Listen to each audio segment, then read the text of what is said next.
היי סמדר פריש, מה נשמע? היי אלון, מה קורה? טוב, תודה רבה שאת מקדישה זמן כדי לדבר איתי על הנושא האהוב עליי. תגידי, מה? כאילו, את אקסמן בעצם, אקס-וומן. אולי יש מצב שאנחנו, שתלו אותנו בסביבה, את הסינסטזים. אני חיה בעולם בדיוק בצורה הזאת, עד שגיליתי שנוירולוגית למצב שלי יש שם, ושיש רק עוד 4% מהאוכלוסייה כמוני, זה לא הרבה. זה ממש לא אבל הרבה. כן, זה לא הרבה. אוקיי, אז בואי, מה זה סינסתזיה? אוקיי, אני אסביר. אז סינסטזיה למעשה זה מצב גנטי מולד, שבו המוח למעשה במקום להפריד בין ערוצי החושים, אנחנו יודעים שיש לנו 5 חושים, יש כאלה שאפילו יגידו שיש גם את החוש השישי, אנחנו לא יודעים מהו, אבל הוא קשור לתחושה ולאינטואיציה שלנו. ו... ובעצם אנחנו יודעים, אנחנו מריחים, רואים, תואמים, נוגעים. המוח הסינסטזי משלב את כל החושים יחד ולא יוצר בעצם הפרדה. זאת אומרת שכשאני שומעת מילים מסוימות, אני יכולה גם לטעום אותם, וכשאני רואה, אני שומעת מוזיקה, אני רואה מוזיקה, כשאני רואה אותיות, אני רואה כל אות בצבע אחר, וככה המוח שלי עובד. זה מיד, עם הזיכרון הראשון שלי כילדה, אני זוכרת את הדבר הזה, אבל כשאני מנסה להסביר לאחרים איך אני רואה את העולם הזה עוזר לי ללמוד הרבה חומר בתקופה קצרה, להשתלט על יצירה מוזיקלי מהר. אני מסבירה איך אני חווה את העולם בצורה סינסטזית, ואנשים מסתכלים עליי ואומרים לי, מה? זה לא תקין, המוח שלי לא עובד ככה, ופה בעצם אתה מגלה שאתה נמצא באיזה מין ניסוי חברתי, להשתלב בחברה כשאתה יצור שונה. אוקיי, אז כל החושים מתערבבים. עכשיו, יש כל מיני סוגים של סינסתזיה, נכון? יש בהחלט. ערבוב של רק שני חושים, יש ערבוב של... בואי תסבירי מה הסוגים השונים, וגם זה קשור לחייזרים, אנחנו נגיע לזה, למי שלא מבין מה הקשר, יש קשר. אבל בואי תסבירי בבקשה לי ולמאזינים, מה זה אומר ערבוב חושים, והאם כל החושים מתערבבים, או רק חלק, או שיש כאלה ויש כאלה? קיצר, תני לנו... טוב, קודם כל באמת סינסטזיה עם השנים הפך להיות שם כולל, פשוט לתופעה נוירולוגית מולדת שהנבדק בה או הנבחן, אני המטופל, אפשר לקרוא לי הפציינט, יחווה את המציאות אחרת. יש למעלה מ-80 סוגים שונים של סינסטזיה, ויש שיגידו אפילו שמעל 342, ואני מצטטת פה את פרופסור שון דיי, שהוא מוכר מאוד בתחום הנוירוקוגניטיבי בעולם הסינסטזיה, אבל בין ה-80 הסוגים של סינסטזיה שכיום ידועים בוודאות, בין הסוגים הבולטים של השילובים זה בעצם לשלב את כל החושים. אז הסוג הכי נפוץ זה כרומסטזיה, שזה למעשה היכולת לראות תדרים דרך העיניים. אני, כמו שרואים מאחוריי, מנגנת על כל הכלים האלה, אני רואה את הצליל שהם מפיקים.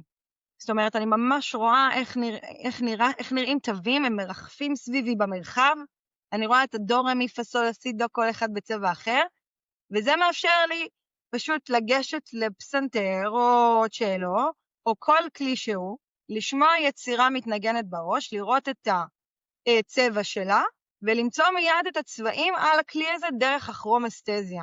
זאת אומרת, אני לא באמת ניגשת לכלי הזה מלמידה, אני ניגשת לזה מהסתכלות. רגע, כשאת אומרת אני רואה את התווים, מה את רואה? את רואה כאילו אנימציה של הצורה של התווים, כמו שאני רואה אותם על דף, מרחפים באוויר? אני רואה צורות גיאומטריות שיוצרות את המבנה של המוזיקה. זאת אומרת, אם אני יודעת שמפתח סול או מפתח פא נראים ככה, בעולם הסינסטזי אין לנו מפתחות, אני רואה את הצורה הגיאומטרית שיוצאת מכל כלי ואת הצבע שלה. אז אני יודעת שבעולם הרגיל קוראים לזה דו, וזה בצבע אדום, אז אני רואה את האדום הזה ואני מתלבשת עליו, אני יודעת שזה דו. אוקיי, אבל שנייה, אני רוצה להבין. אז אוקיי, את מנגנת, או שנגיד שאת שומעת, זה גם שאת שומעת מוזיקה, נגיד גם כל שיר? כשאני שומעת מוזיקה זה גם כשאני שומעת קולות. את הכל, כל רואה טוב. את זה ויזואלית, כמו כן, נגיד... כאן, כרגע, במרחב יחד איתי. מה את רואה עכשיו, נגיד, שאנחנו מדברים? עכשיו שאתה מדבר איתי, איך את חווה אותי כסינסטזית? אז קודם כל, הסינסטזיות הכי חזקות שלי בין קרומסטזיה, זה גם הסינסטזיה של האותיות בצבעים, זה נקרא גרפמה סינסטזיה, וגם סינסטזיה שנקראת טיקר טייפ. טיקר טייפ סינסטזיה זה שכשיוצאות כתוביות מהפה של הבן אדם שמדבר. אז אני רואה אותך כמו להסתכל על מסך קולנוע. כשאתה מדבר איתי, אני רואה את הצבע קול שלך, יוצא מהפה שלך אליי בענן גיאומטרי, במקרה שלך זה מאוד אובלי ובצבע כחול כסוף, ואני רואה גם את האותיות ואת המילים שיוצאות לך מהפה, ממש יוצאות לך מהפה. עכשיו, זה עוזר לי ללמוד שפות בצורה מאוד מהירה, ואני דוברת למעלה מ10 שפות, והמוח שלי מתרגם סימולטנית לכל השפות שאני מכירה, ממש. תשמע, זה מדהים, אבל בואי, כאילו, אני שחקן נרסיסט. בואי נחזור אליי. מה זה אומר כחול כסוף? וואו, מה זה אומר? אתה יודע, זה הדבר שהכי שואלים אותי, אם אני נותנת איזה מין פרשנות מיסטית או רוחנית לדברים האלה, אני מבחינתי זה בית תהודה. זאת אומרת, זה כמו שלצ'לו יש גוף כזה גדול, ויותר גדול ממנו זה קונטרבאס, וקטן יותר זה ויולה, והכי קטן זה כינור, אז אתה, הגוף שלך מפיק צבע בהתאם למימדים שלך. וככה אני רואה את הצבע כל יוצא. אני יודעת שיש הרבה אנשים בודהיסטים, מיסטיקנים, שיבואו ויקחו את הצבעים האלה שאנחנו רואים, וישלחו לצ'קרות ויגידו שאתה, ככל הנראה, לפי הצבע הכחול, אז הצ'קרות הגבוהות יותר, אתה מדבר מהן. זאת אומרת, אתה בן אדם פתוח רוחנית, אתה מואר. אני פשוט רואה את זה. עכשיו, אני רואה את זה תוך כדי הערנות והסתכלות. זה גם כאן, וזה גם כאן, ובתכלס הרבה אנשים יגידו שזה לא כאן, אבל אני יודעת שזה פה. זה אוקיי, אז ממש... אתה ממש רואה את זה כמו הזיה, כאילו נגיד לקחת LSD, או איוואסקה, או משהו, ואת רואה, אוקיי, בול. זה לא מפריע? לא. אני לא זה מכירה לא נגיד חיים... שאת נוהגת? את יכולה לנהוג נגיד? אנחנו יכולים לנהוג, אין לי מושג מתי יבטלו לנו את זה, אבל הזיות סינסטזיות חזקות במהלך נהיגה אכן קורות. אכן זה קצת מסוכן. זה לא מסוכן? נשמע מסוכן. חד משמעית. אבל זה בין הדברים שאנחנו כסינסטזים כל הזמן מדברים עליהם, מתי שלו לנו את הרישיון. גדול. יש לך, את נשואה? יש לך ילדים? נשואה, יש לי ילד, גם הוא סינסטז. גם הוא סינסטז? כן. אתם אקסמן, משפחה של אקסמנים. זה ממש מרגיש, זה מרגיש כמו אקסמן, כי אתה מצליח להבין דברים מהר, ולרוץ על דברים שאחרים אומרים לך, בוא תקשיב, זה לא הגיוני שהמוח שלך מדבר 10 שפות שוטף, כאילו את ילידת המקום, זה לא הגיוני שאת עוברת... איזה שפות את מדברת? וואו, המון. אני מדברת אנגלית, אני מדברת ספרדית, אני מדברת צרפתית, אני מדברת גרמנית, אני מדברת איטלקית, אני מדברת פורטוגזית, אני מדברת טורקית, אני מדברת סינית מנדרינית, אני מדברת, כן, טורקית, כן, טורקצ'אביליור, אני מבינה את זה כשאני קוראת טקסטים. המוח שלי עוזר לי להבין את הכל, כי הוא ממש מסדר לי, כל פיסת מידע שתגיע אליי, הוא יסדר לי את זה. אז אנשים אומרים שזה לא רגיל שמוח יעבור מצורה כזאת לאחרת, אבל הסינסטזים מוכיחים לנו כל פעם שזה כן אפשרי, וזה פשוט עניין של, ככל הנראה, נוירופלסטיות, שהנוירופלסטיות שלנו במוח היא גבוהה מהרגיל, והמוח מקשר בין האזור הזה לאזור הזה, בקצת יותר דרכים מהירות מאנשים רגילים. כמו שאני מסוגלת לנגן על כל הכלים האלה, וסינסטזים אחרים, סינסטזים של Spatial Sequence Synesthesia, זה אנשים שרואים את המרחב בצורה ההולוגרמית שלו, והם רואים את הגריד של החיים. יש להם מד צעדים שסופר כמה צעדים הם עשו. הם רואים ממש את המתמטיקה של היקום, אז הם חיים במספרים. וזה פשוט, הם אומרים, אנחנו לא צריכים להתאמץ, היקום פשוט עוזר לנו. דניאל טמנט, הוא כתב הוא גם, יש לו תסמונת סוונט, הוא אוטיסט עם תסמונת סוונט בתפקוד גבוה, ואנשים שיש להם תסמונת סוונט, יש להם גם סינסטזיה, והוא מתאר בספר שלו, Born on a Blue Day, שכשהוא היה ילד, אם הוא היה רוצה לחשוב כמה זה 10 פחות 5, אז הספרה 10 הייתה מופיעה כדמות אנימציה לידו, ומראה לו מה קורה כשהוא מוציא 5 ממנו. אז הוא היה יכול לראות שנשאר 5, בתוך ה10 הזה. וזה מפה מתפתח לחישובים מורכבים יותר, יותר ויותר ויותר, והוא לא מתמטיקאי גאון, הוא לא יושב ללמוד את זה, הוא אומר, אני פשוט מסתכל, והמוח מאפשר לי לראות את זה, וזה בדיוק מה שקורה לי עם שפות ועם מוזיקה. עכשיו, הסינסטזיה עוברת בתורשה, לא בהכרח אותו סוג של סינסטזיה שיש לך, הילד שלך ירש את אותם סוגים, כי זאת אומרת, לבן אנחנו שלי יודעים יש... שזה גנטי? זה זה אכן גנטי? גנטי. יש גן שאפשר למפות? זהו, לא יודעים איזה גן, יודעים שזה גנטי, בגלל שבמשפחות של סינסטזים יש המון סינסטזים. ועושים מחקרים על משפחות סינסטזיות, ועשו גם מחקרים על תאומות סינסטזיות, שאחת יש לה סינסטזיה ולשנייה אין סינסטזיה. זאת אומרת, זה ממש גן. אז אולי זה לא גנטי. לא, זה גנטי, זה גנטי, זה בעל רקע גנטי. כן, ומנסים למפות את הגנום האנושי. עכשיו, לצורך העניין, אני, כמו שאני רואה, את ה... כל הנושא של שפה, בזכות סוגי הסינסטזיות האלה, אז אלה שיש להם את הסינסטזיות מרחב, מימד מרחבי, רואים מתמטיקה, ויש את זה לבן שלי, קל לו במתמטיקה ברמה שאני לא מבינה מאיפה כאילו הוא מביא את זה, אבל אני רואה שהוא מצביע לי, והוא רואה איך, הוא מתאר לי את המימד הסינסטזי שאני רואה, רק שהוא רואה איך המספרים מסתדרים שם בשביל לעזור לו לפתור. אוקיי, אז את רואה, את אומרת, צלילים מופיעים אצלך בצורה ויזואלית. מה לגבי שאר חושים? ריח, שמיעה, טעם? גם אני יכולה להריח צבעים. זאת אומרת, כי אם בן אדם לובש משהו, או בן אדם מרסס בושם כלשהו, אני רואה את זה, יש לי טריגר של צבע, וטריגר של ריח, כאחד מהשניים האלה.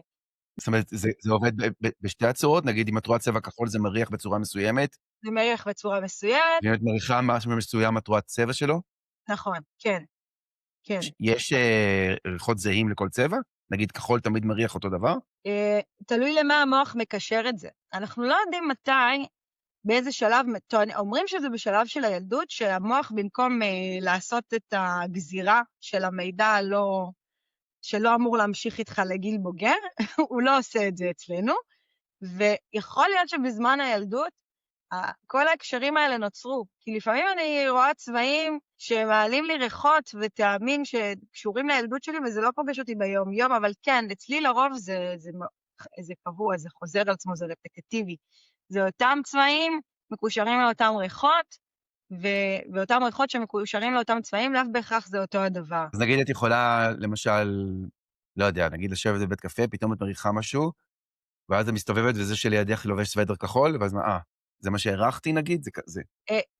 כן, והאסוציאציה של הצבעים זה יותר איזה ריח עולה. זאת אומרת, אם אני מריחה ריח, אני מיד אראה צבע בתוך הראש, וזה לאו בהכרח שהכחול של הסוודר שלו, של מי שיושב שם יריח ככה. אבל כשאני אסתכל על צבע הסוודר שלו, יהיה לי ריח באף, לא יודעת למה כחול מקושר אצלי לכותנה, אני אריח כותנה. אוקיי, ואיזה, יש עוד? אז את אומרת, אצלך זה לראות את הסאונד, זאת אומרת, את רואה את מה שאת שומעת, ומה עוד הבולט? הריחות נכון, הריחות, שזה נקרא ריח שמע ריח סינסטזיה. זה נחשב דווקא בין הסוגים הפחות נפוצים של סינסטזיה. הסוגים היותר נפוצים זה הכרומסטזיה, הגרפמה סינסטזיה. לא, אבל אצלך, מה? אצלי כרומסטזיה מאוד מאוד חזקה, גרפמה סינסטזיה, טיקרטייפ סינסטזיה, הלקסיקול גוסטוטורי סינסטזיה, שזה למעשה אומר שאני תואמת מילים מסוימות, זהו בעיקרון, וקצת סינסטזיית מרחב, רצף מרחב, כאילו באמת הימים והזמן מרחף סביבי במרחב, שזה מדהים, זה כאילו... איך? תגידי את זה שוב, מה?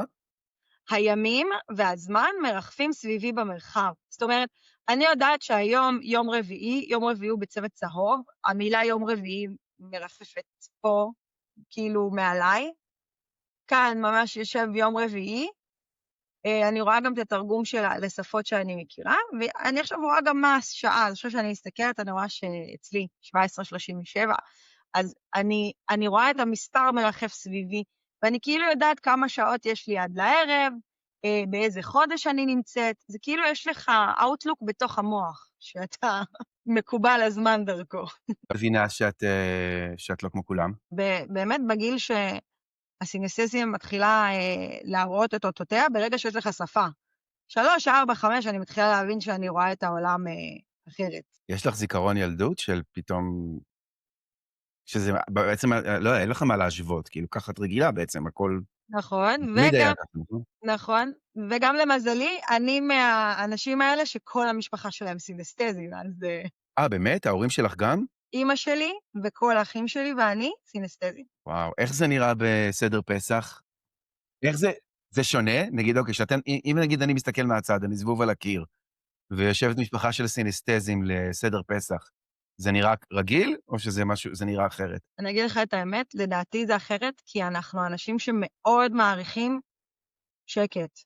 כי כל צליל עושה בלגן בכל החושים? אנחנו אנשים שמאוד מעריכים את הגבולות אחד של השני, את הפרטיות אחד של השני. מאוד, יש בינינו תקשורת שהיא לא ורבלית. ממש, כאילו אמא שלי חושבת על משהו והיא מסמנת לי עם היד, ואני כבר יודעת, היא רוצה את הגפילטר, לא יודעת, הסדר פתח, כאילו, קחי. רגע, זה טלפתיה או שזה אינטואיציה? אז זהו, אפשר להגיד שזה, אני חושבת שזה ביום, נחשב תקשורת טלפתית, כי זה לא אינטואיציה. אינטואיציה זה להרגיש תחושה מסוימת לגבי משהו. ואז אני ממש יודעת מה אמא שלי הולכת להגיד לי מבלי לדבר, אני רואה את המחשבות שלה, זה קופץ לה, זה מוקרן לפה, המחשבות. אז כי היא כסינסתזית ואני כסינסתזית, ואני שמתי לה שאני יכולה לראות על מה סינסתזים אחרים חושבים, כי זה מוקרן כאן. יש את הפודקאסט המדהים שנקרא טלפתי טיפס, שאתה מדבר ברור, עליו המון. נכון. הרבה מהילדים שם שהם אוטיסטים ויש להם את היכולת להיות טלפתיים, זה יכולת שהם נולדו איתה. הם לא היו צריכים לפתח את זה או לעבוד על זה כמו שאחרים צריכים לפתח את האינטואיציה שלהם. כל בן אדם צריך להיות מחובר לתחושת בטן הזאת, שזה למעשה החוש השישי. אבל הרבה מהילדים האלה, והם מדברים על זה גם לא פעם ולא פעמיים, הם גם סינסתזים. זאת אומרת, זה אזור במוח שהולך יד ביד עם הערוץ התקשורת הספציפי הזה, של טלפתיה וסינסתזיה. איפה עומד המחקר העולמי על הנושא? כי אני אגיד לך, עד שפגשתי אותך, לא שמעתי על זה בחיים. לא שמעתי את המילה הזו, לא ידעתי מה זה. זה נשמע מדע בדיוני. את יודעת, מה אומר המדע? או, איפה זה וואו. עומד? בואו נראה מה אומר המדע, אני הכנתי לי כאן ספרים, זאת אומרת, הכינותי מראש? הכינותי באת מוכנה? מראש, מלכה.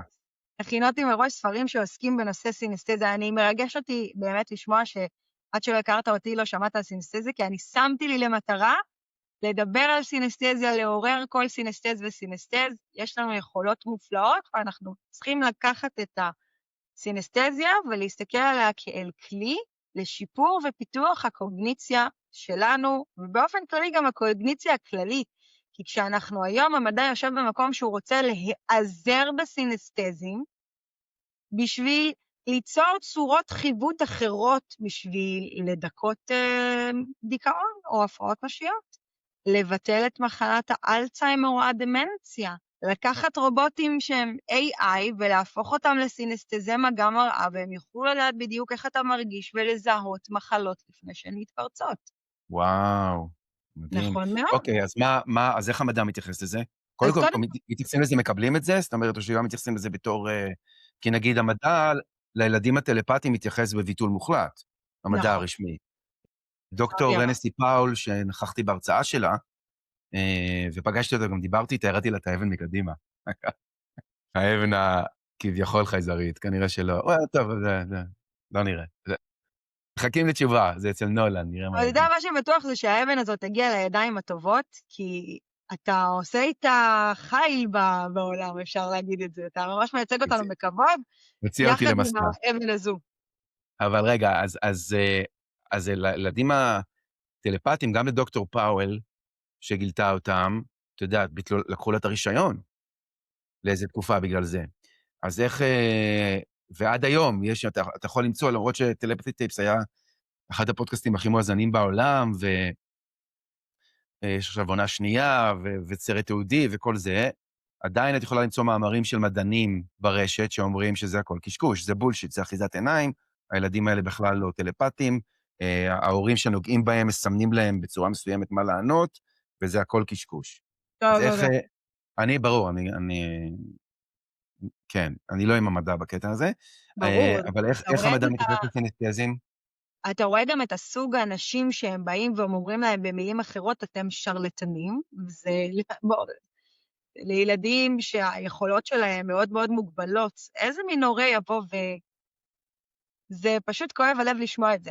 אנחנו הסינסתזים זכינו לייחוס במחקר עלינו, חקר אותנו לא אחר מאחיינו של צ'ארלס דרווין, סר פרנסיס גלטון, אז כנראה שבשביל שיקחו אותך ברצינות אתה צריך להגיע ממשפחה של אנשים שרוצים לדעת זאת מה. אומרת, אז התופעה הזאת היא מתועדת כבר, כי צ'ארלס דרווין זה... 1880, התיעוד הראשון של סינסתזיה. צ'ארלס דרווין, במחקר שלו ובספר שלו, מוצא המינים, The Origin of Species, התמקד באבולוציית האדם, הוא הלך לאיי גלפגוס, שם הוא חקר את האבולוציה של חיות, ציפורים, הסתכל על מקורים ודברים אחרים, והיה לו עניין עם העין האנושית, עם הרטינה האנושית, אם אתה זוכר, שזה הנושא שהוא פשוט העביר את זה הלאה, לדודן שלו, סר פרנסיס גלטון לחקור, אז מה שלמעשה סר פרנסיס גלטון היה צריך להתמקד במחקר שלו. זה על כל האנשים שבאים ומדווחים בעצם על בעיות בעין שלהם, בעיות בעיניים שלהם. אז הגיעו אנשים שדיווחו על עיוורון של צבעים, שזה נקרא דלטוניזם, ואז הגיעו נבדקים שבאים ואומרים, מה זה, אני רואה יותר מדי צבעים. אני גם רואה ששלוש היא בצבע ירוק והיא מרחפת כאן. הוא אומר, מה? הוא אומר, מה זאת אומרת? רגע, תספר לי עוד. ובעצם הוא קרא לתופעה כבר ב-1880, אני בדיוק פרסמתי את זה בפייסבוק שלי, הוא קרא לזה numeral visual numerals. אנשים מהלכים בינינו, ככה הוא אומר, מהלכים בינינו אנשים שיש להם תפיסה תלת-מימדית של המציאות. צריך להבין ב-1880 להבין מה זה תפיסה תלת-מימדית של המציאות, זה לא כמוני וכמוך מתקשרים דרך זום, אתה איפשהו באמריקה, והמצלמה מעבירה את הדאטה כל הדרך אליך, זה משהו בלתי נתפס באותה תקופה. סר פרנסיס גלטון עף על זה, הוא מבסוט על מה שהוא גילה, והוא רוצה להמשיך ולחקור את זה, הוא אפילו ממשיך מפה לחקור דבר שנקרא השבחת הגזע האנושי, כי יש תכונות טובות, שאנחנו צריכים להתמקד בהם ולהשביח אותם, ואת זה הוא מזהה כתכונה מאוד מאוד מאוד חיובית. מפה המחקר מתחיל לרוץ קדימה. עכשיו שוב, זה התחיל כנושא שהוא סובב סביב מחלות עיניים, ובסוף מגלים שהסינסתזיה למעשה היא לא מחלה. לאט לאט עם השנים מגיע גם אוליבר זקס, ואז הם אומרים, רגע, אין להם גלגל עין שונה. הם רואים את הכל בתוך הראש. מה זה אומר? הם מתחילים ממש לאט לאט להבין שהראייה הזאת זאת ראייה תודעתית ולא ראייה לוקלית. ולאט לאט מגיעים עוד סינסתזים שמרגישים פתוח לדבר על זה שאני רואה רגשות בצבעים. כשבן אדם עצוב עולה ממנו ענן של צבע כתום. אנחנו תואמים מילים. ואז הם אומרים, וואו, זה לא רק ראייה, זה גם לשון, וזה אף, וזה שמיעה, ואז קיבלנו את המילה הזאת, סינסתזיה, שהיא שילוב חושים. וואו. ואיפה זה עומד היום? נגיד בארץ יש מדענים שבודקים את זה? אז כן, כמובן, כן. בין הבולטים זה פרופסור אמיר עמדי, אוניברסיטת רייכמן, סינסתז יקר ואהוב, שמפתח וחוקר, ממשיך לחקור את נושא הסינסתזיה גם בישראל.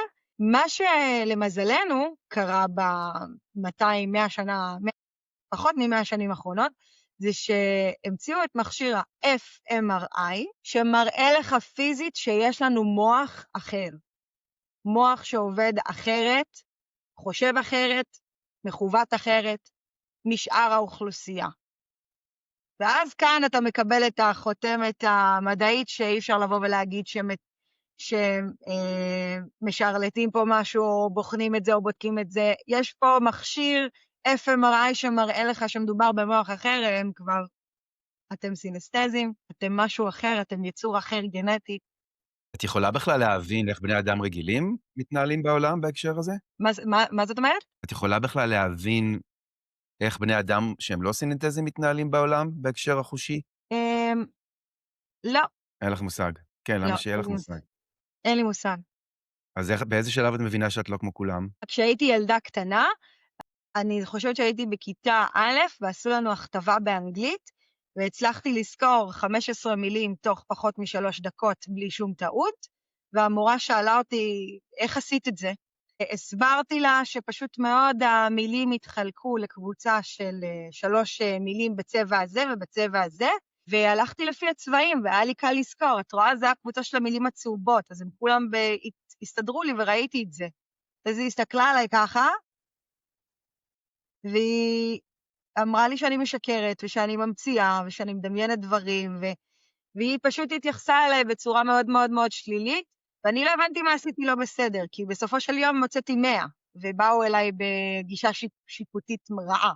אז כאן זה היה השלב שהבנתי, אוקיי, אחרים לא רואים את המציאות כמו שאני רואה, וכדאי שאני אשתוק ולא אדבר על זה. וואי. כן, עצוב. וזה היה הפעם ראשונה שהבנת שאת לא כמו כולם? כן, ושגם הבנתי שאני צריכה לשתוק ולא לשתף אחרים, כי אם לא בת יבינו, כמה היית? כיתה א'? והבנתי גם שאני צריכה לשתוק ולא לשתף אחרים, כי אם מבוגרת התייחסה אליי ככה, אז מה ילדים בני גילי יגידו אליי? אתה מבין? מה זה, היית כיתה ב'?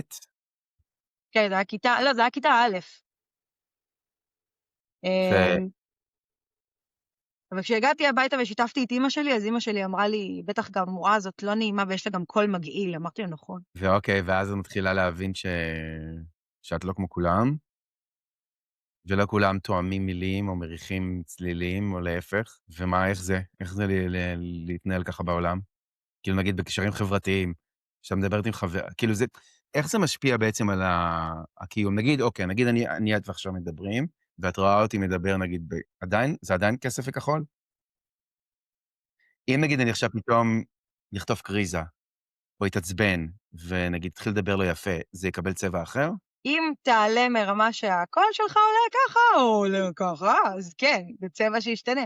אבל זה לא יהפוך להיות צבע שהוא לא ברזוננס של זה כמו כזה גריד כזה של צייר, שנניח התלבשת על הכחול, ואז אתה יכול להפוך אותו לבהיר יותר או כהה יותר, אבל אתה לא תהפוך לדבר בצבע ירוק, כי צבע ירוק זה פשוט קול אחר לגמרי.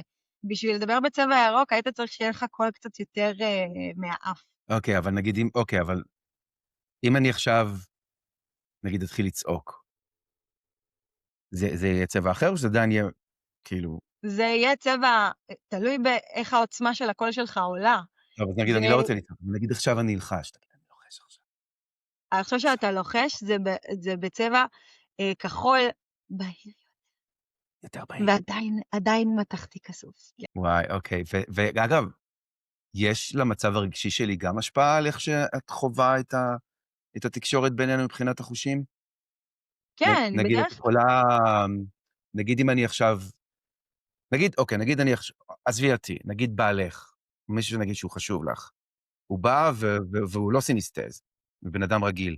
והוא בא והוא בפנים כועס עלייך, והוא מדבר, ואת יכולה לראות או לחוש שמשהו לא בסדר, נגיד? כשאני שומעת שהקול משתנה בפיץ' שלו, בצבע שלו, אני מבינה שכאילו משהו לא בסדר עם הבן אדם שמדבר מולי, כי אני פתאום רואה צבעים שונים במהירות. אבל להבין שהוא כועס מזה, או להבין אם הוא עצוב, אני במוח שלי לא עושה את זה. זה קטע, אבל הצבעים עוזרים לי להבין באמת מה ההלך רוח של הבן אדם. אני אגיד לך את האמת, זה ממש כמו חוויה פסיכדלית, כי מהצד להסתכל על זה, זה לפעמים גם משעשע אותי. לפעמים אני רואה שאנשים מדברים מתעצבנים והקול שלהם עולה ועולה, זה כאילו הצבע עושה כזה משחק מצחיק, ואני בא לי להתפוצץ מצחוק, ואני את לא יכולה יכולה... לדעת אם מישהו משקר? אם מישהו שיכור, כאילו? או... משקר. משקר, אני יכולה לדעת שבן אדם משקר, כי אני יודעת שלאנשים משתנה הכל בשקר, אז אני יכולה לזהות את זה בצבע, אבל להגיד לך אם זה אמת או שקר, אני יכולה לעשות את זה רק על סמך קריאת שפת גוף במיקרו הבאות, לא על סמך הסינסטזיה. אוקיי, זה דברים אוקיי. שאני לומדת אני מנסה להבין כאילו איזה, את יודעת, איזה שימושי כוחות על יש. כן, כן, כן. וואו, אני חושבת שהכוח על הכי גדול של זה חלימה צלולה, וכל החלומות שלי עם חלימה צלולה, ואני איי. לא ידעתי בכלל שזה משהו שאפשר אוקיי, את רואה, איך את חווה את הקנאה שלי עכשיו? סינסתזי. לא. כרגע ראיתי שהעיניים שלך נפתחו וזה, אני קוראת הבעות פנים, ואני לומדת אותם, אבל זה לא קשור לסינסתזיה. וואי, אז כל החלומות שלך צלולים? כולם, כן. זאת אומרת שאת לגמרי בשליטה במה שקורה בחלום, כן, ואת יכולה לעשות מה שאת רוצה. מה שאני רוצה, כן. מה את עושה? את עפה חופשי, בטח כל הזמן עפה. זה, אתה יודע, כל החלומות שלך הם צלולים מגיל צעיר, אתה לא חושב אפילו על כיוון של לעוף. רוב הפעמים אני פשוט יושבת בוויד, שזה חדר ריק, לבן או שחור, ואני חושבת על היום שהיה לי, לומדת דברים, פותחת ספרים מהמיינד שלי וקוראת, ממשיכה ללמוד, שולפת כלי נגינה ומתאמנת שם, אני לא עושה דברים מדהימים. די התרגלתי לזה. אוקיי, אבל העניין של החלימה הצלולה זה תופעה ידועה של סיניסטזים? כן, עשו מחקר על סינסתזיה וחלימה, ובאותו מחקר 80% מהסינסתזים דיווחו על זה שהם מודעים בחלימה, ולמעשה זה דווקא אפילו די מעצבן אותם, כי אנחנו לא מרגישים שבאמת ישנו, והאנשים סביבנו מתארים שינה מרבית ומיטבה, ואיפה השינה הזאת? למה אנחנו לא אז ישנים רגע, ככה? מה, את כמה עייפה בגלל זה? לא, אני קמה בתחושה שלא ישנתי בכלל. אני כאילו הולכת לישון, המוח שלי מכבה את הגוף מלהגיב, והתודעה שלי עדיין ערה, מדברת איתי, שמה לב גם למה שקורה בסביבה בתוך הבית, אני עדיין ערנית לעולם הסינסתזי. אני סינסתזית גם בחלימה, זה לא מפסיק אפילו לדקה. ואת יכולה להגיד, בצורה מודעת לא לחלום צלול? לצאת מזה כאילו? לא, אני תמיד במודעות, זה לא משהו שניסיתי. יואו, זה נשמע קשוח. אין כן, מנוחה אף פעם? אין מנוחה אף פעם. לא חייבת לענות, אני גם יכול לחתוך בעריכה. מה אם ניסית פעם סמים פסיכדליים? לא, אני לא רוצה לא לקרוא לזה סמים. פלנט מדיסן. הלוסינוג'ינס כאלה ולמיניהם. לא ניסיתי כי לא היה, קודם כל לא היה לי צורך, אבל אני הגעתי לכל הנושא של חייזרים ופוסי או מדע ודברים אזוטריים, ביום שהחלטתי לשבת ולכתוב ספר על המוח הסינסתזי. אני אמרתי, וואי, אני רוצה להבין למה המוח שלי עושה את מה שהוא עושה, אני צריכה לדעת איך המוח עובד, נכון? עכשיו, אתה יושב ואתה קורא ספרים שממש משווים אותנו לאנשים שהם תחת השפעת LSD 24/7 מהפעם שנולדתי עד לגיל הזה בלי הפסקה. אתה אומר לעצמך, מה קורה במוח שלי שמאפשר את ההזיות האלה? אז היום זה לא בעיה לדעת שבאמת, כשאנחנו מכניסים לגוף שלנו חומר שהוא משנה תודעה, לוסינוג'ן, הוא משפיע על האזור שלנו שקשור לסימבולים, לחיבור כל התחושות, אנחנו פתאום מרגישים שאנחנו מרגישים את כל העולם, ופתאום אנחנו מקבלים גם הערות רוחניות כלשהן. אז בשביל להבין את הדבר הזה ואיפה זה יושב, אני הייתי צריכה עכשיו לשבת ולחקור את כל המידע הקוגניטיבי של התודעה.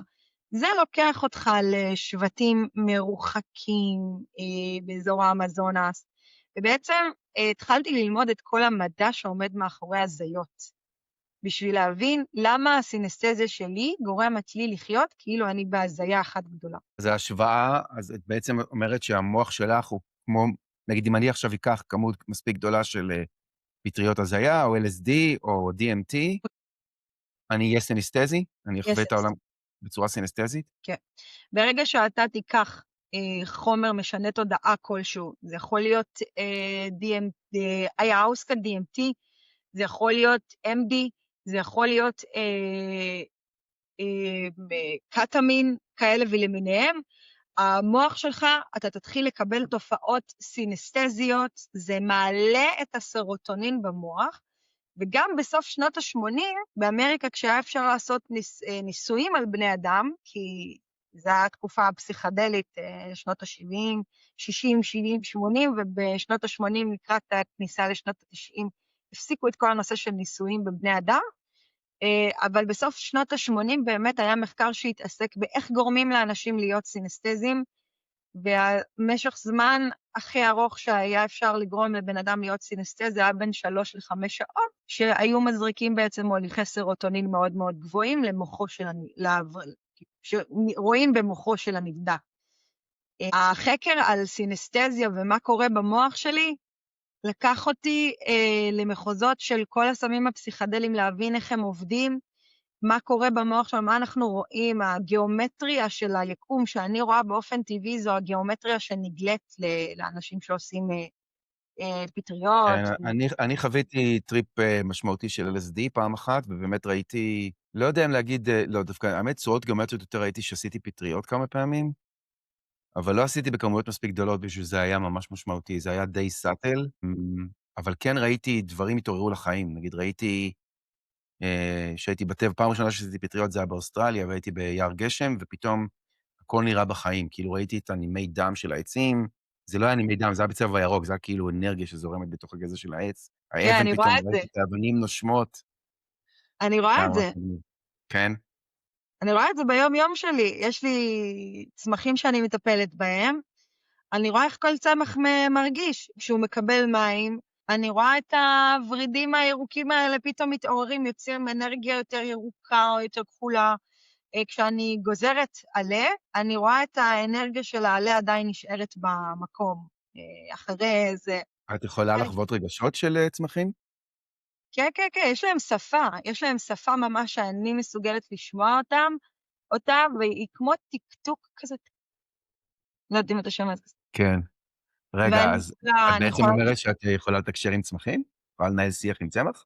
אני לא יודעת אם אני יכולה לנהל איתם שיח ועל מה אני אדבר עם, עם עץ.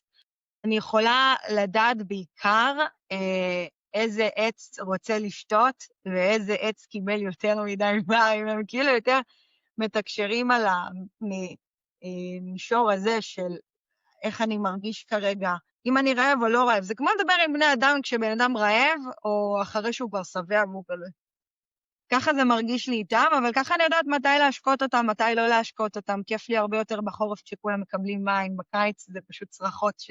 את שומעת את הצמחים צורכים, תביא מים? כן, אני שומעת את הצמחים גם צורכים כשקורטים אותם. זה מחבר אותך ברמה הרבה יותר רגשית לכדור הארץ, ואני בחורה שנולדה לעולם המודרני, אני לא מסוגלת לקרות עץ.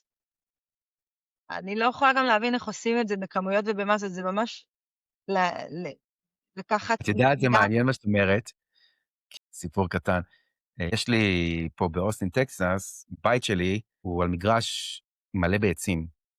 באיזשהו שלב רציתי לבנות עוד בית, כאילו על המגרש, בית נוסף, וכשדיברתי עם ארכיטקט, אז יש עץ מדהים, ענק, כאילו, שעיריית אוסטין מכריזה עליו כמוגן, זאת אומרת, אסור לי לקרות אותו. עכשיו, זה הפריע לדיזיין שהארכיטקט הזה רצה לעשות, והוא אמר לי, אמרתי לו, אז מה עושים? והוא אמר לי, אל תדאג, אני אעביר הרבולוד, מישהו שמתעסק בעצים, ייתן לנו תעודה שהעץ חולה ונקרות אותו. אמרתי, אוקיי, סבבה, לא חשבתי על זה יותר מדי. ואז התחילה הקורונה ולא יצאתי לפרויקט, ואחרי זה התגלגלתי ועשיתי באמת, עשיתי טקס פטריות, וישבתי בטבע עם עצים וחוויתי ממש את התודעה שלהם, והבנתי שאין מצב בעולם שאני קורא את העץ הזה. אין מצב, לא יקרה. הפטריות הצילו את העץ. והיום כאילו אני מסתכל עליו, יש לו גם, הגיע אליו, השם שלו הגיע אליי כאילו באיזה מין דאונלוד כזה, קוראים לו סולומון, שלמה. יש לי קוראים שלמה. אבל זה עץ מדהים, כאילו, ובאמת, אתה יודע, זה אחד הדברים שאני שואל את עצמי, מה זה הקטע הזה של פטריות הזיה? למה אנחנו אוכלים פטריות ופתאום התודעה שלנו נפתחת ומתחברת לטבע? אז זה יכולה להיות סיבה, הנה, הפטריות הצילו את העץ הזה מכריתה. ואין מצב שאני אגע בו לעולם, אז סתם. איך חווית באיזה סוג של תקשורת שמעת את השם הזה, ואיך שמעת אותו? לא יודע, סתם, אין לי מושג. זה מזכיר לי גם את האבן שדן נתן לי, פשוט שהייתי בתעופות שזה בטוח חייזרי, היום אני כבר לא חושב ככה, אבל אז הייתי בטוח שזה אבן חייזרית ב100%, ואת יודעת, הייתי בפסטיבל הזה, והראיתי אותה לאנשים, וכולם התלהבו, ולא יודעת, כי לא ידעו מה זה, ואז פשוט שאלתי אותה, איך קוראים לך? והדבר ראשון שעלה לי בראש זה עידן. אז אוקיי, יכול סתם, I don't know. זה יכול להיות שזה דאונלוד מהיקום או מהחומר הזה, ויכול להיות שזה סתם מחשבה שעלתה לי בראש. אותו דבר עם העץ, אני לא יודע להגיד לך מה... אני חושבת אני בכלל, שאתה כאילו, מחובר. בכל ההתעסקות שלי במופלא ובמעבר, אני לפעמים מרגיש, זה הכל אמיתי ומופלא וזה, ולפעמים אני אומר, הכל בדמיון שלי. אני זז בין הקצוות. אני חושבת שאתה מחובר תודעתית, ואני חושבת שהאבן הזאת, אתה יודע מה אומרים על קריסטלים? אומרים שהקריסטלים הם אמפליפיירס של האנרגיה שלך. ואני חושבת שהאבן הזאת, אלוהים יודע מה המקור שלה, היא אמפליפייר עבורך.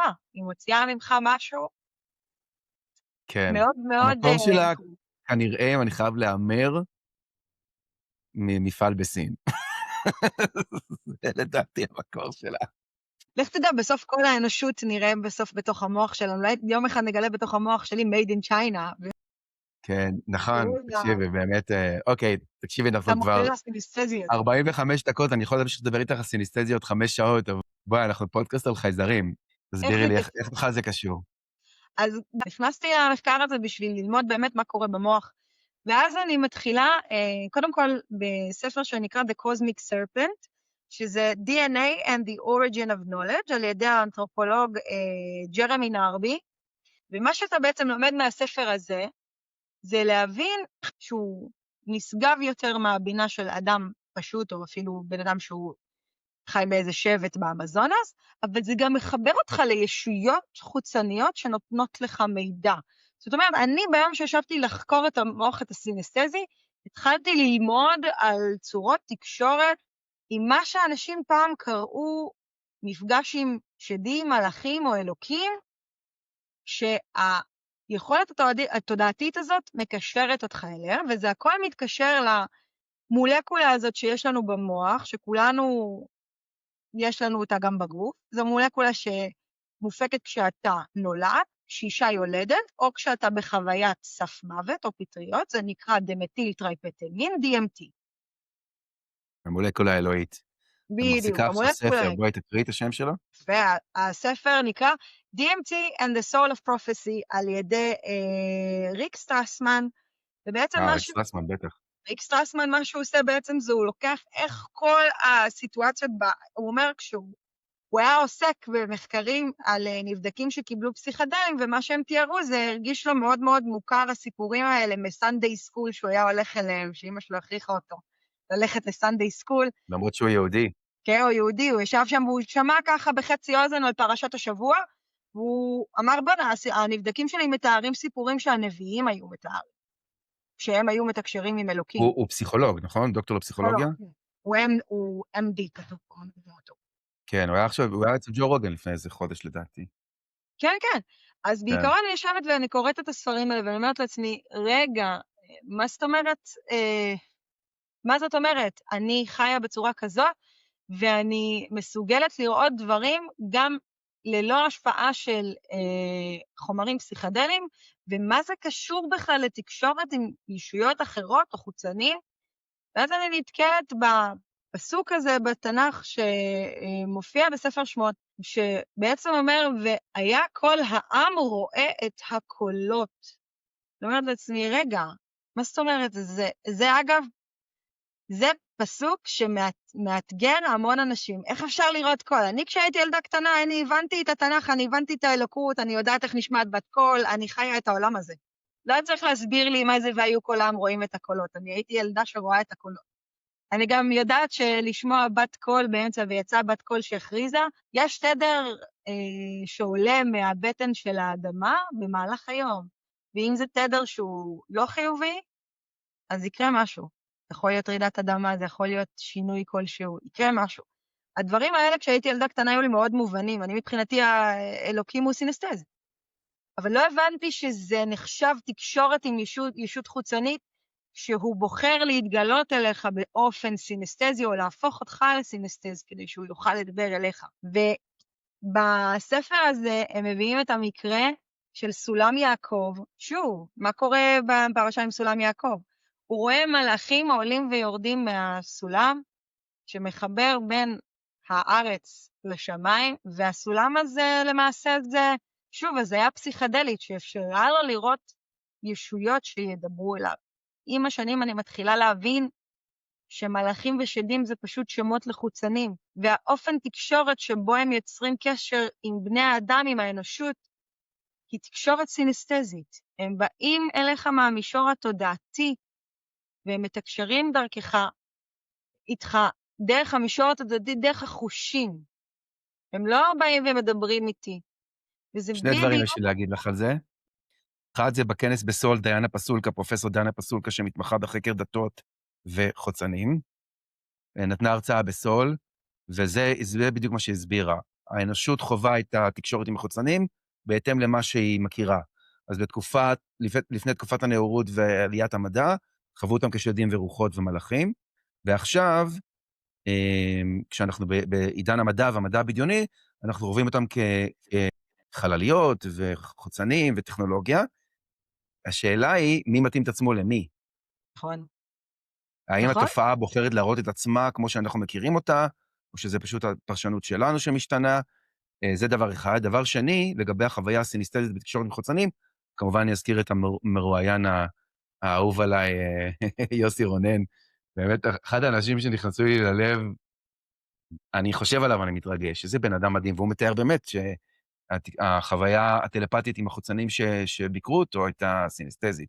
והוא גם נשאר סינסטזי איזה 24 שעות אחרי זה. יותר. הוא נשאר אפילו סינסטז לדעתי לכמה, אם אני לא טועה, אני קראתי את הספר האחד, והוא נשאר סינסטז אפילו לכמה שבועות אחרי זה. יכול להיות.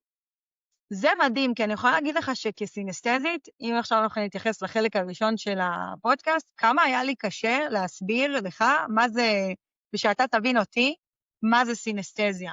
אז כשבן אדם הוא לא סינסטז, ויבוא ויתאר לי תחושות סינסטזיות ברמת דיוק גבוהה, אני באמת מאמינה שוואו, הם הפכו אותך לסינסטז. אתה הרגשת את מה שאני מרגישה? שזה גם זה נותן, את יודעת, יש אנשים, אני כבר מזמן לא שם, מבחינתי זה ברור שאנחנו לא לבד ביקום, ואני לא מטיל ספק בתופעה. לא שיש אנשים שלא מקשקשים וממציאים סיפורים, ברור שיש. אבל כשאני יושב למשל עם יוסי רונן, ברור לי שהוא דובר אמת, אבל נגיד לבן אדם שהוא מהיישוב, וכמובן שאלה ראשונה, רגע, זה אמיתי, אולי סתם ממציא סיפורים, אז זה באמת נותן תוקף מאוד של אמינות לסיפור שלו. נגיד, אנשים אחרים ששמעתי שאני לא מאמין לסיפורים שלהם, לא דיברו, לא חוו סינסטזיה, בוא נגיד ככה. נכון. החוויה הזאת של סינסטזיה, ברגע שמשתמשים בספרים האלה, אגב, כאילו הם אומרים, יש קבוצה באוכלוסייה שמרגישה את התחושות האלה, קוראים להם סינסטזים. זאת אומרת, כשאתה חוקר על עולם החוצנים, או על המטריקס, אתה לא תתקל במינוח סינסטזיה, ושתדע שאומרים לך, מספרים לך על איזה מין אוכלוסייה כזאת בכדור הארץ, שהיא כזאת, והיא רואה פשוט את המציאות בצורה הזאת. גם דיוויד אייק, הסופר בריטי, שהוא קשור לכל הנושא של רפטיליאנים, והאג'נדה של הרפטיליאנים, להסביר על הרפטיליאנים. הוא אנטישמי מאוד, לא? נראה לי הוא לא אוהב בני אדם באופן כללי. הוא נראה אחד כזה. רגע, אבל שנייה, בואי נחזור איתך. אוקיי, עברנו לנושא החוצנים. תחזרי רגע לקטע שבו את קוראת את הספר, את מנסה לכתוב ספר לחוויה הסינסטזית ואיך עובר המוח הסינסטזי, ואז את מגלה בעצם את הקיום של החוצנים, זאת אומרת, עד אז זה בכלל לא היה בתודעה שלך כל הנושא? בתודעה שלי היא לא לשלול. אני יכולה להגיד לך שב100% אנחנו לא לבד ביקום, וזה מין קול פנימי שאומר לי את זה תמיד מגיל צעיר, אבל אני אחת כזאת שרוצה, אין בעיה, אני לא לבד ביקום, אז תראה לי, אני רוצה לראות, אני רוצה להאמין בדברים שאני קוראת עליהם, או אני עושה מחקר שיורד לפרטים על הכל, אבל באמת להיכנס ממש לתוך תיאוריית החוצן הקדום וכדומה, זה הגיע רק מפה. כי אני פתאום מתחילה ללמוד ולהבין אלוקים שהוא תקשר עם עם ישראל. איזה אלוקים זה היה? מאיפה הוא בא? הוא בא ממצרים. והוא אומר, הוא מביא לנו את 10 הדיברות, נכון? והוא אומר לנו, אנוכי השם אלוקיך, נכון? אנחנו היום יודעים שהאנוכי השם אלוקיך זה אנקי. ואני אומרת לעצמי, וואו, כאילו, השמות שאני כל החיים ראיתי את הווירדו ההוא באנשנט אליאן, מדבר על הנונקים ועל זכריה סיטשין, פתאום זה פוגש אותי באופן אישי, זה נמצא בפרשת יתרו, ואני מתחילה לעלות שלב אחרי שלב בשביל להבין שיש כאן ישויות תודעתיות שהן מתקשרות איתנו באופן סינסטזי. יש 4% סינסטזים באוכלוסיית כדור הארץ שהם יכולים להוות את המפתח להבין את התקשורת הטלפתית הזאת, ואנחנו, רוב האוכלוסייה מתייחסת אליהם כאילו הם אנשים שהם באז, לא היום שיש לנו FMRI. ניקולה טסלה היה סינסטז. הוא יכל לראות אנרגיה, הוא יכל גם להמיר את האנרגיה הזאת לכלי בשביל לייצר אנרגיה. תייחסו אליו כאילו הוא מטורף. ואני תוהה למה אבולוציונית צריך אותנו? חשבת אי פעם, למה... אני לא מאמין באבולוציה, אז אתה שואל את הבן אדם הלא נכון. נכון, אני חושבת אז זהו, כשאני מנסה להבין, למה ושנייה, אבולוציונית... לפני שאני מאבד חצי מהקהל, אני אגיד מה אני חושב שקורה. אני חושב שכן יש אבולוציה, כל מין מתפתח אבולוציונית בתוך המין שלו, בגבולות המין שלו, משתפר, משתנה קצת, אבל בקטנה. אני לא מאמין שמין אחד הופך להיות מין אחר, אוקיי? בעיה באבולוציה, למי שעכשיו תולש שערות. מששת מאזיניי, מי מהם שתולש שערות, אגב, יש כנראה יותר מ6, רגע האחרון כבר זה איזה 2,000 איש, אז זה מגניב. יפה. באיי הגלפגוס יש צבי יבשה. איך הם הגיעו? איפה הם באו? זה בעיה שהאבולוציה לא יודעת להסביר. זה לא צווים שהתפתחו זאת אומרת, הם היו פעם צווי מים, הם צווי יבשה. איך הם הגיעו לאי הזה? זאת אומרת, אין לזה הסבר אבולוציוני. יש הרבה בעיות בתיאוריה הזאת. זה בדיוק זה, איך זה קורה? איך פתאום יש מאין צץ? אז הבן אדם הדתי יגיד אלוקים ברא, והבן אדם החייזרי, הבמולוג, יגיד החייזרים בראו. נכון מאוד. וכשאני יושבת ואני תוהה, אני אומרת, טוב, בוא נסתכל... זה מה שאת חושבת? אני רוצה להסתכל כרגע על אוכלוסיית כדור הארץ. יש לך באופן מובהק הסתכלות כרגע דרוויניסטית. למה צריך אותי? למה צריך אותך? מה זה נותן לי היכולת להגיד לך שהשם גרגורי יש לזה טעם של מוך של פופיק? למה אני צריכה לחיות באי נעימות מגרגורים כאלה ולמיניהם שמסתובבים? מה זה נותן לי? יש לזה טעם של מוך של פופיק?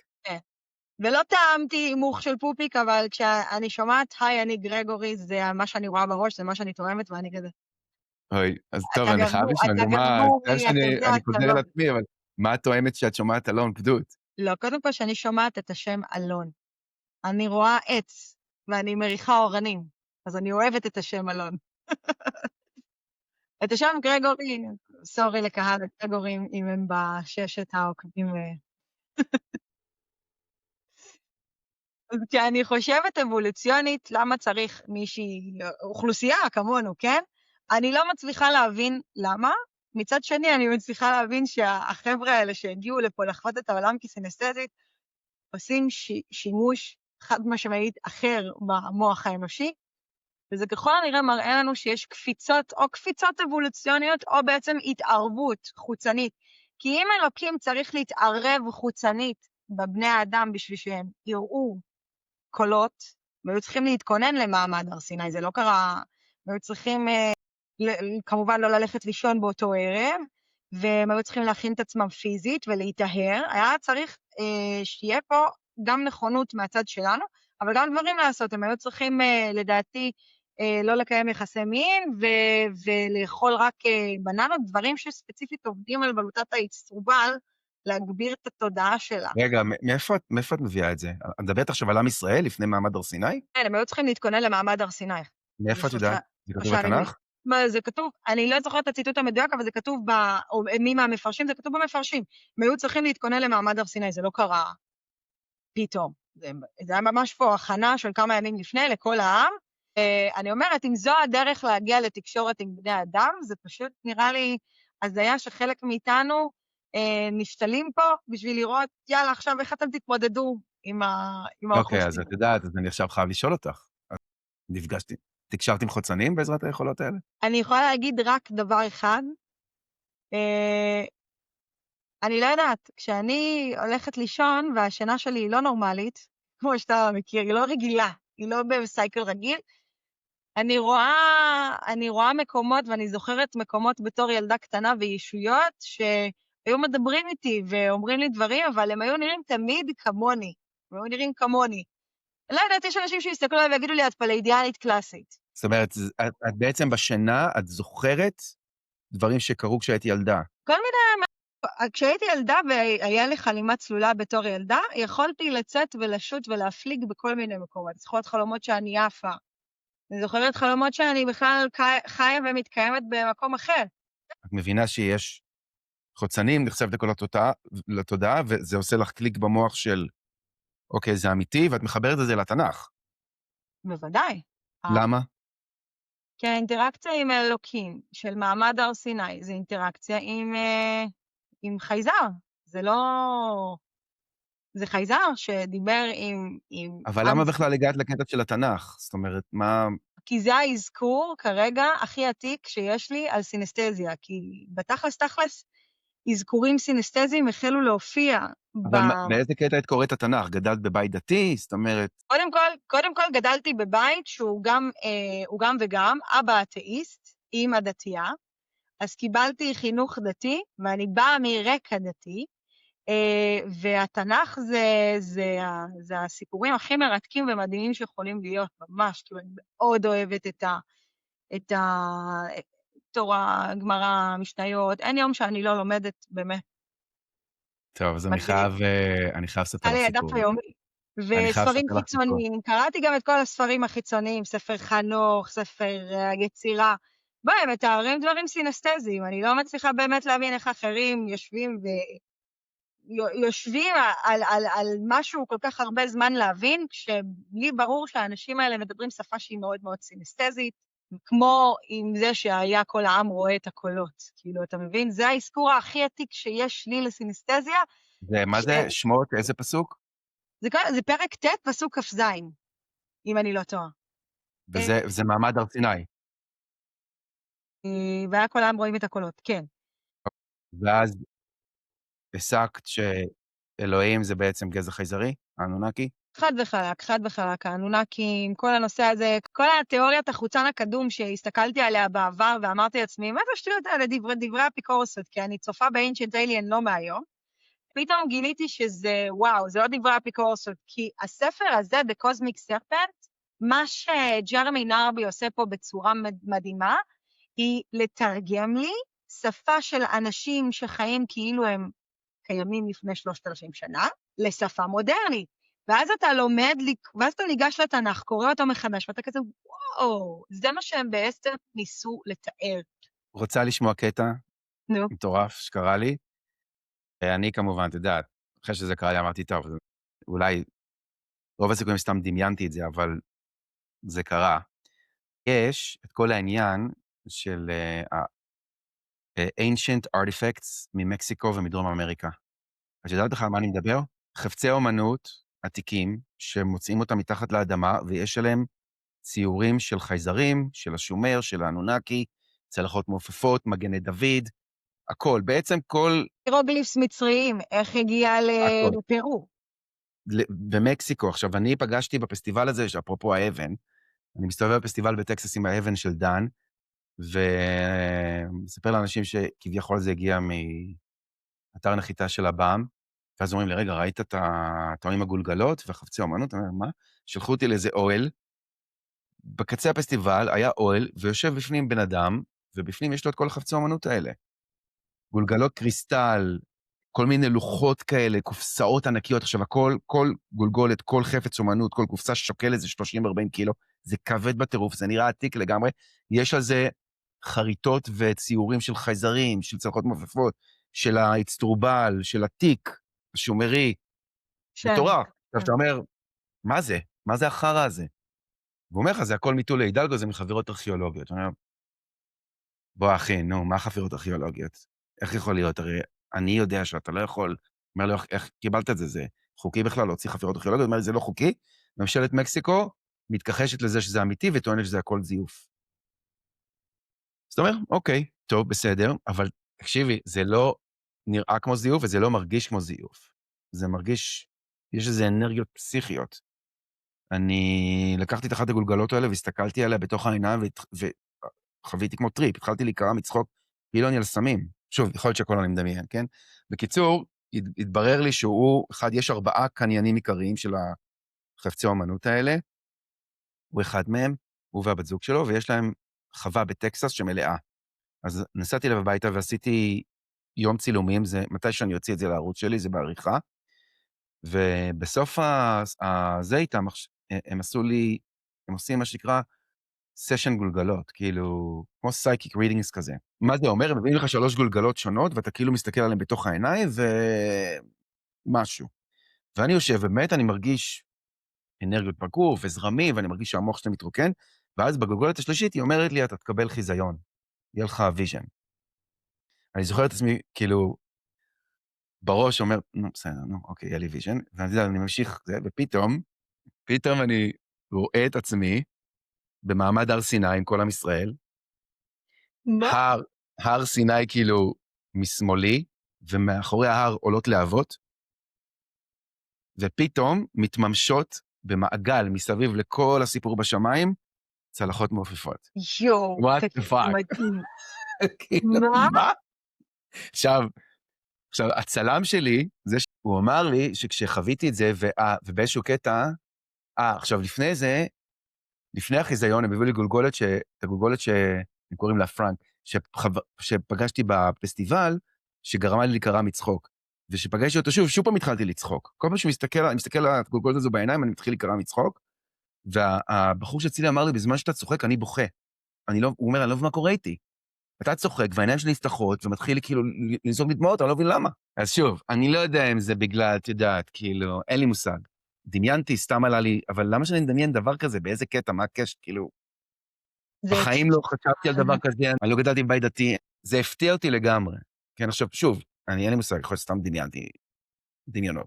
אני אבל חושבת, אבל אתה צריך להבין שבסופו של יום אנחנו מדברים על DNA. זה שלא גדלת בבית דתי, זה לא אומר שאתה לא חלק מהעם הזה. יש לך היסטוריה על גבי היסטוריה של העם יהודי, עד לקטע של מעמד הר סיני, שבתדר הנכון, בפיק הנכון, תשלוף מידע, וזה יכול להיות שזה מה שעשה לזה את הטריגר. מה את הגולגולת, חושבת על החיזיון הזה?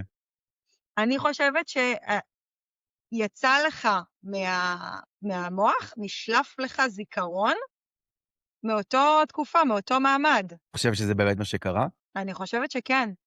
כי אתה אמרת לי שהיית במצב שהסתכלת על זה והתחלת לצחוק. זאת אומרת שזה, עצם ההסתכלות על הדבר, על הפריטים האלה, עורר בך תגובה פסיכדלית. כן, אבל השאלה, את יודעת, וחלק מההשלכות של אין מה תגובות לעשות, זה גם חוויות אני עדיין רוחניות. שואל את עצמי, ואני בטוח שגם מי שמקשיב לזה ישאל, אז אוקיי, אז מה זה אומר? זה באמת קרה? זה משהו שקרה פיזית במציאות בהיסטוריה?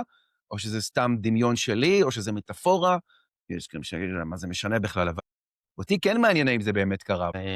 ויכול להיות שבאמת החיזיון שלי קרה במציאות, ושבזמן מעמד הר סיני התממשו צלחות מעופפות. זה לא כתוב בתנ"ך, זאת אומרת, אף אחד לא מתאר בתנ"ך צלחות מעופפות מרחפות מעל מתארים מעמד הר אבל סיני. מדברים אחרים, מגילה מעופפת. מה זה מגילה מעופפת?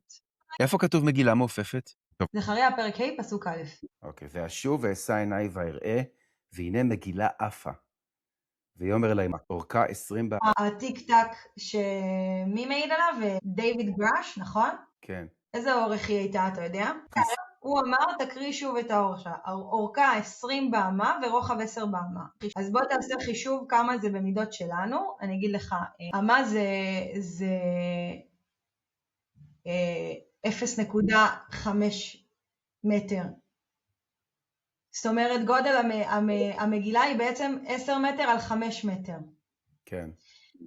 לפי התיאור שדייוויד גראש דיבר עליו, הטיק-טק הזה באורך של בין 12 ל-14 מטר, וקוטר רוחב בין 3 ל-4 מטר. זה לא רחוק ממה שזכריה ראה.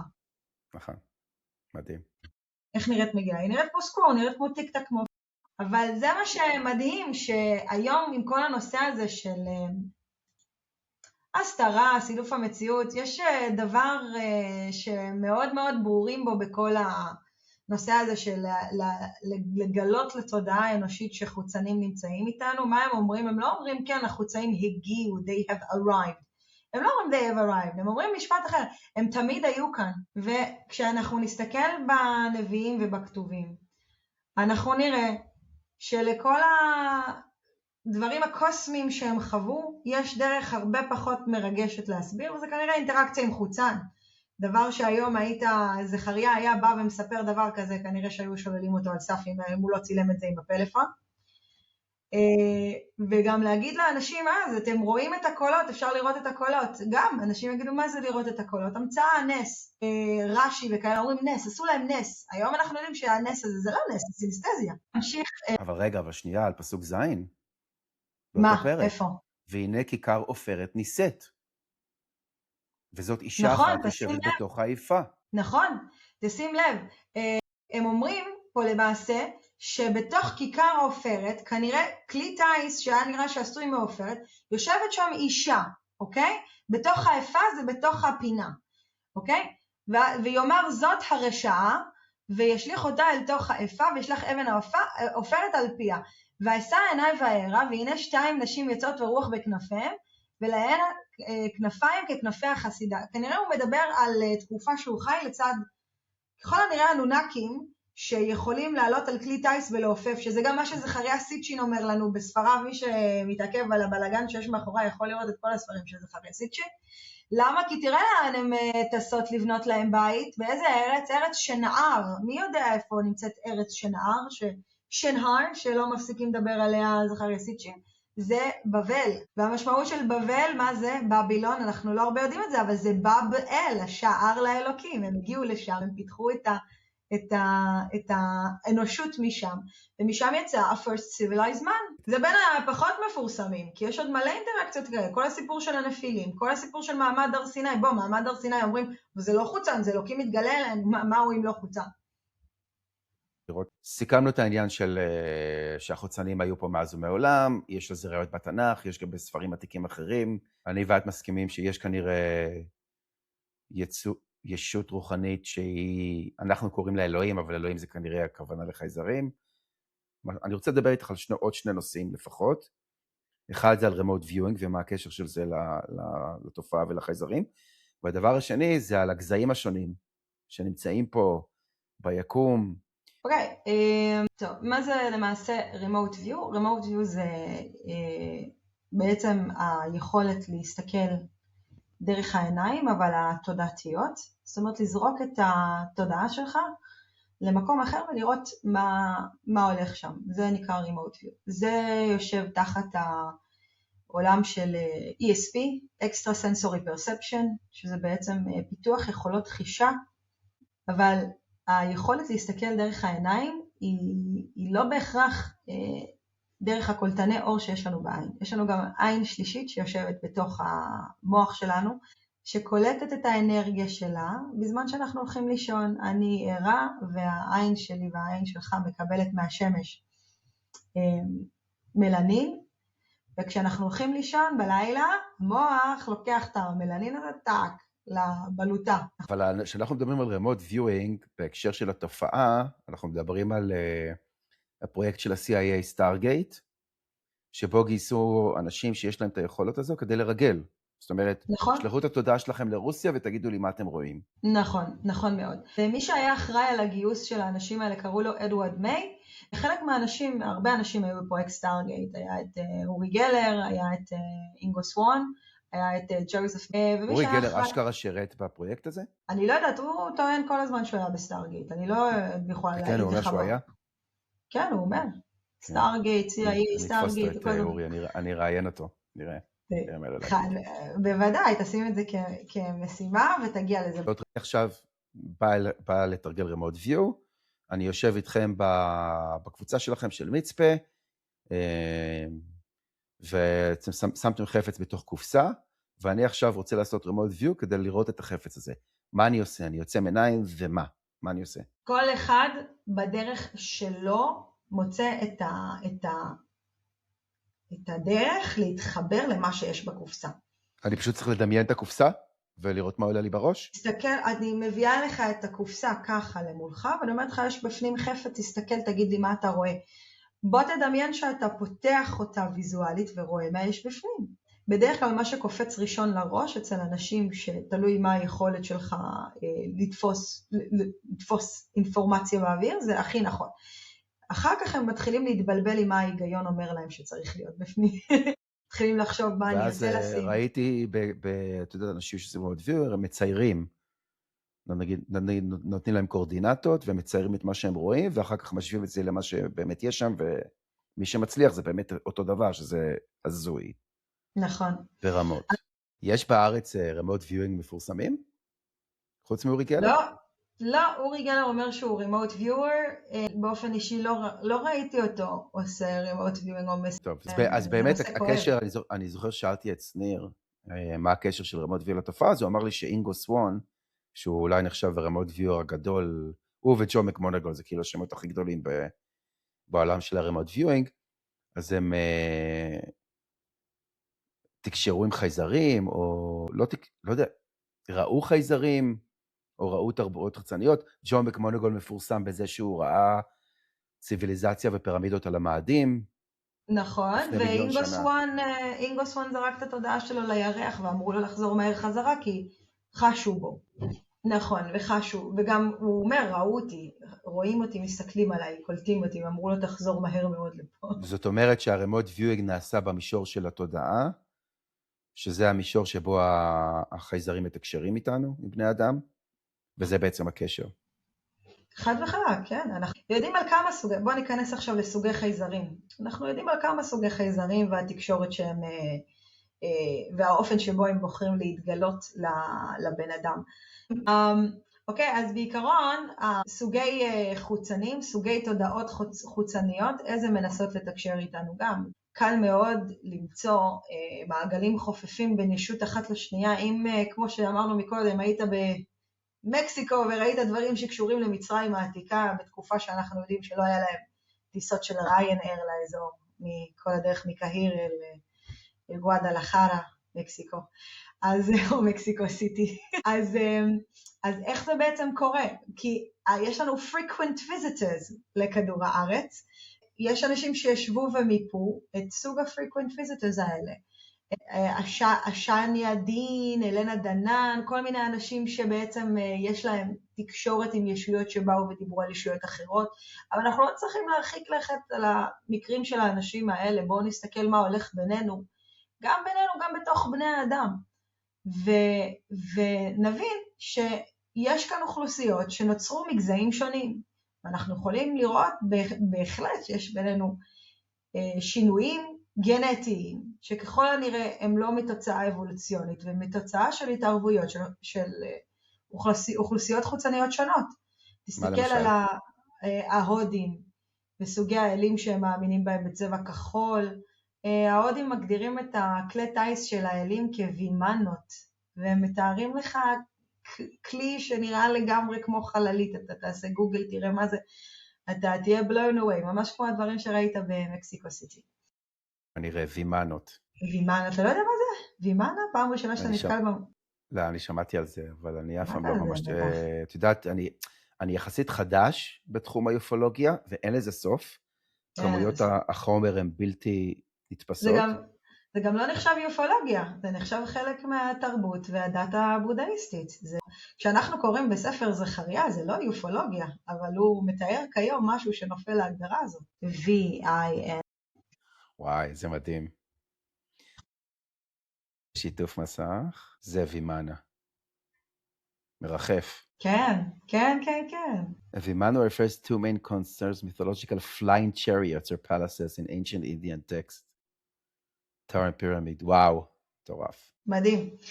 ואתה באמת למעשה, אתה מסתכל על מה שיש לכל תרבות להציע לנו, דרך הדת שלה, דרך המנהגים שלה, דרך המוזיקה שלה, ואתה מבין, וואו, יש באמת קבוצות שלאורך ההיסטוריה מבקרת את היצורים הפרימיטיביים, ומעניקה להם מידע שקשה להם להבין אותו עכשיו, אבל הם יגיעו למצב שבו הם מגיעים למידע הזה.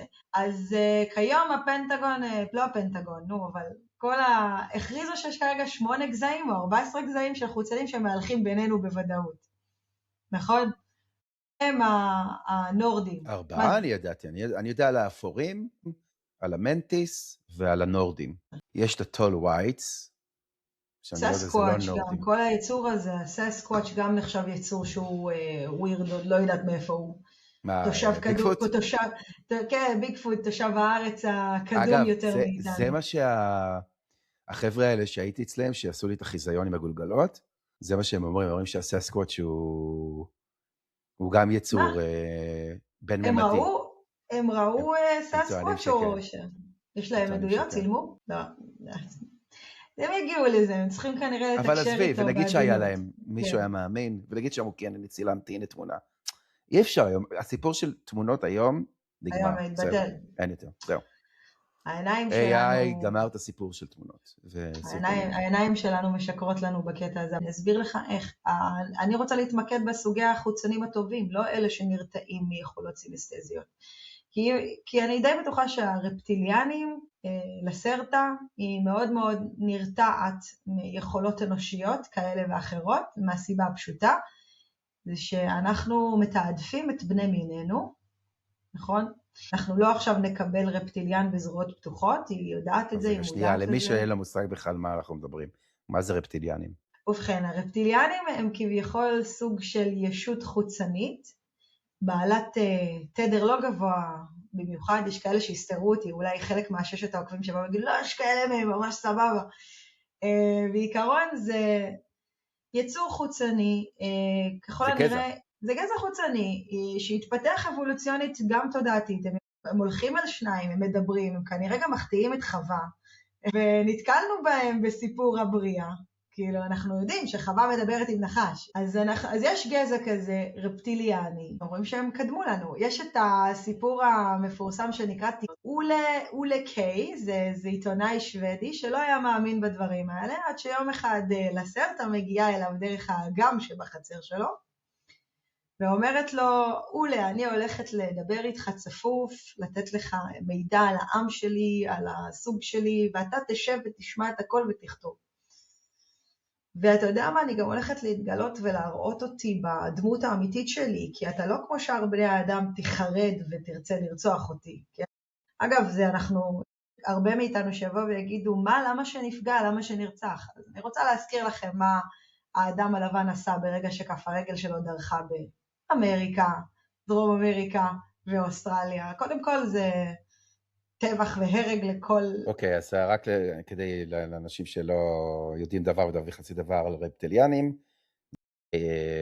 גזע של, אנחנו קוראים להם חוצנים, אבל אנחנו לא יודעים הם חוצנים, הם כנראה היו פה מאז מעולם, והתיאוריה אומרת שהם גרים מתחת לאדמה בעצם, הם בכדור הארץ פה איתנו, מתחת לאדמה, ויש גם תיאוריות שהם אלה שהקונספירטיביים הכבדים, טוענים שהם אלה ששולטים בעולם, ושהם עושים שייפ שיפטינג, הם משנים צורה, אפשר למצוא מלא סרטונים ברשת של הילרי קלינטון, פתאום בורח לה איזה... מפוקסלת. כן, מפוקסלת, או כל מיני אנשים כאילו שהם בעמדות של כוח, שהם בעצם רפטיליאנים שלובשים חזות של בני אדם. נכון מאוד. נכון מאוד, מדויק. את מאמינה בזה אגב? קודם כל, כשאני ניגשתי לכל הנושא הזה של רפטילאים, לא האמנתי, אמרתי, טוב, זה שטויות, הסתכלתי על הוידאוים האלה ואמרתי, זה פיקסול, זה לא באמת שינוי צורה, זה לא שינוי צורה. אבל אז ישבתי ואמרתי, כמו שאני עושה כרגיל, אני אומרת, בוא ניקח את הנושא הזה ונסתכל עליו בצורה הגיונית. דבר ראשון, אני יודעת שמבחינת אבולוציה, אני הייתי לטאה שעלתה מהמים, כן? אני לא מאמין שזה באמת מה שקרה, אבל בסדר. זהו, אבל האם באמת לטאה יכולה לעבור תהליך אבולוציוני שישווה לה, יקנה לה יכולות של דיבור, יקנה לה אפילו את היכולת לעמוד וללכת ולדבר. מה אני צריכה להסתכל על החיה הזאת? איזה איבר צריך להיות מפותח אצלה מספיק בשביל שזה יקרה? אז המוח, הבלוטת האצטרובל, יש להם בכלל בלוטת אצטרובל במוח? יש להם בכלל את כל האזור הזה של המוח? התשובה היא כן.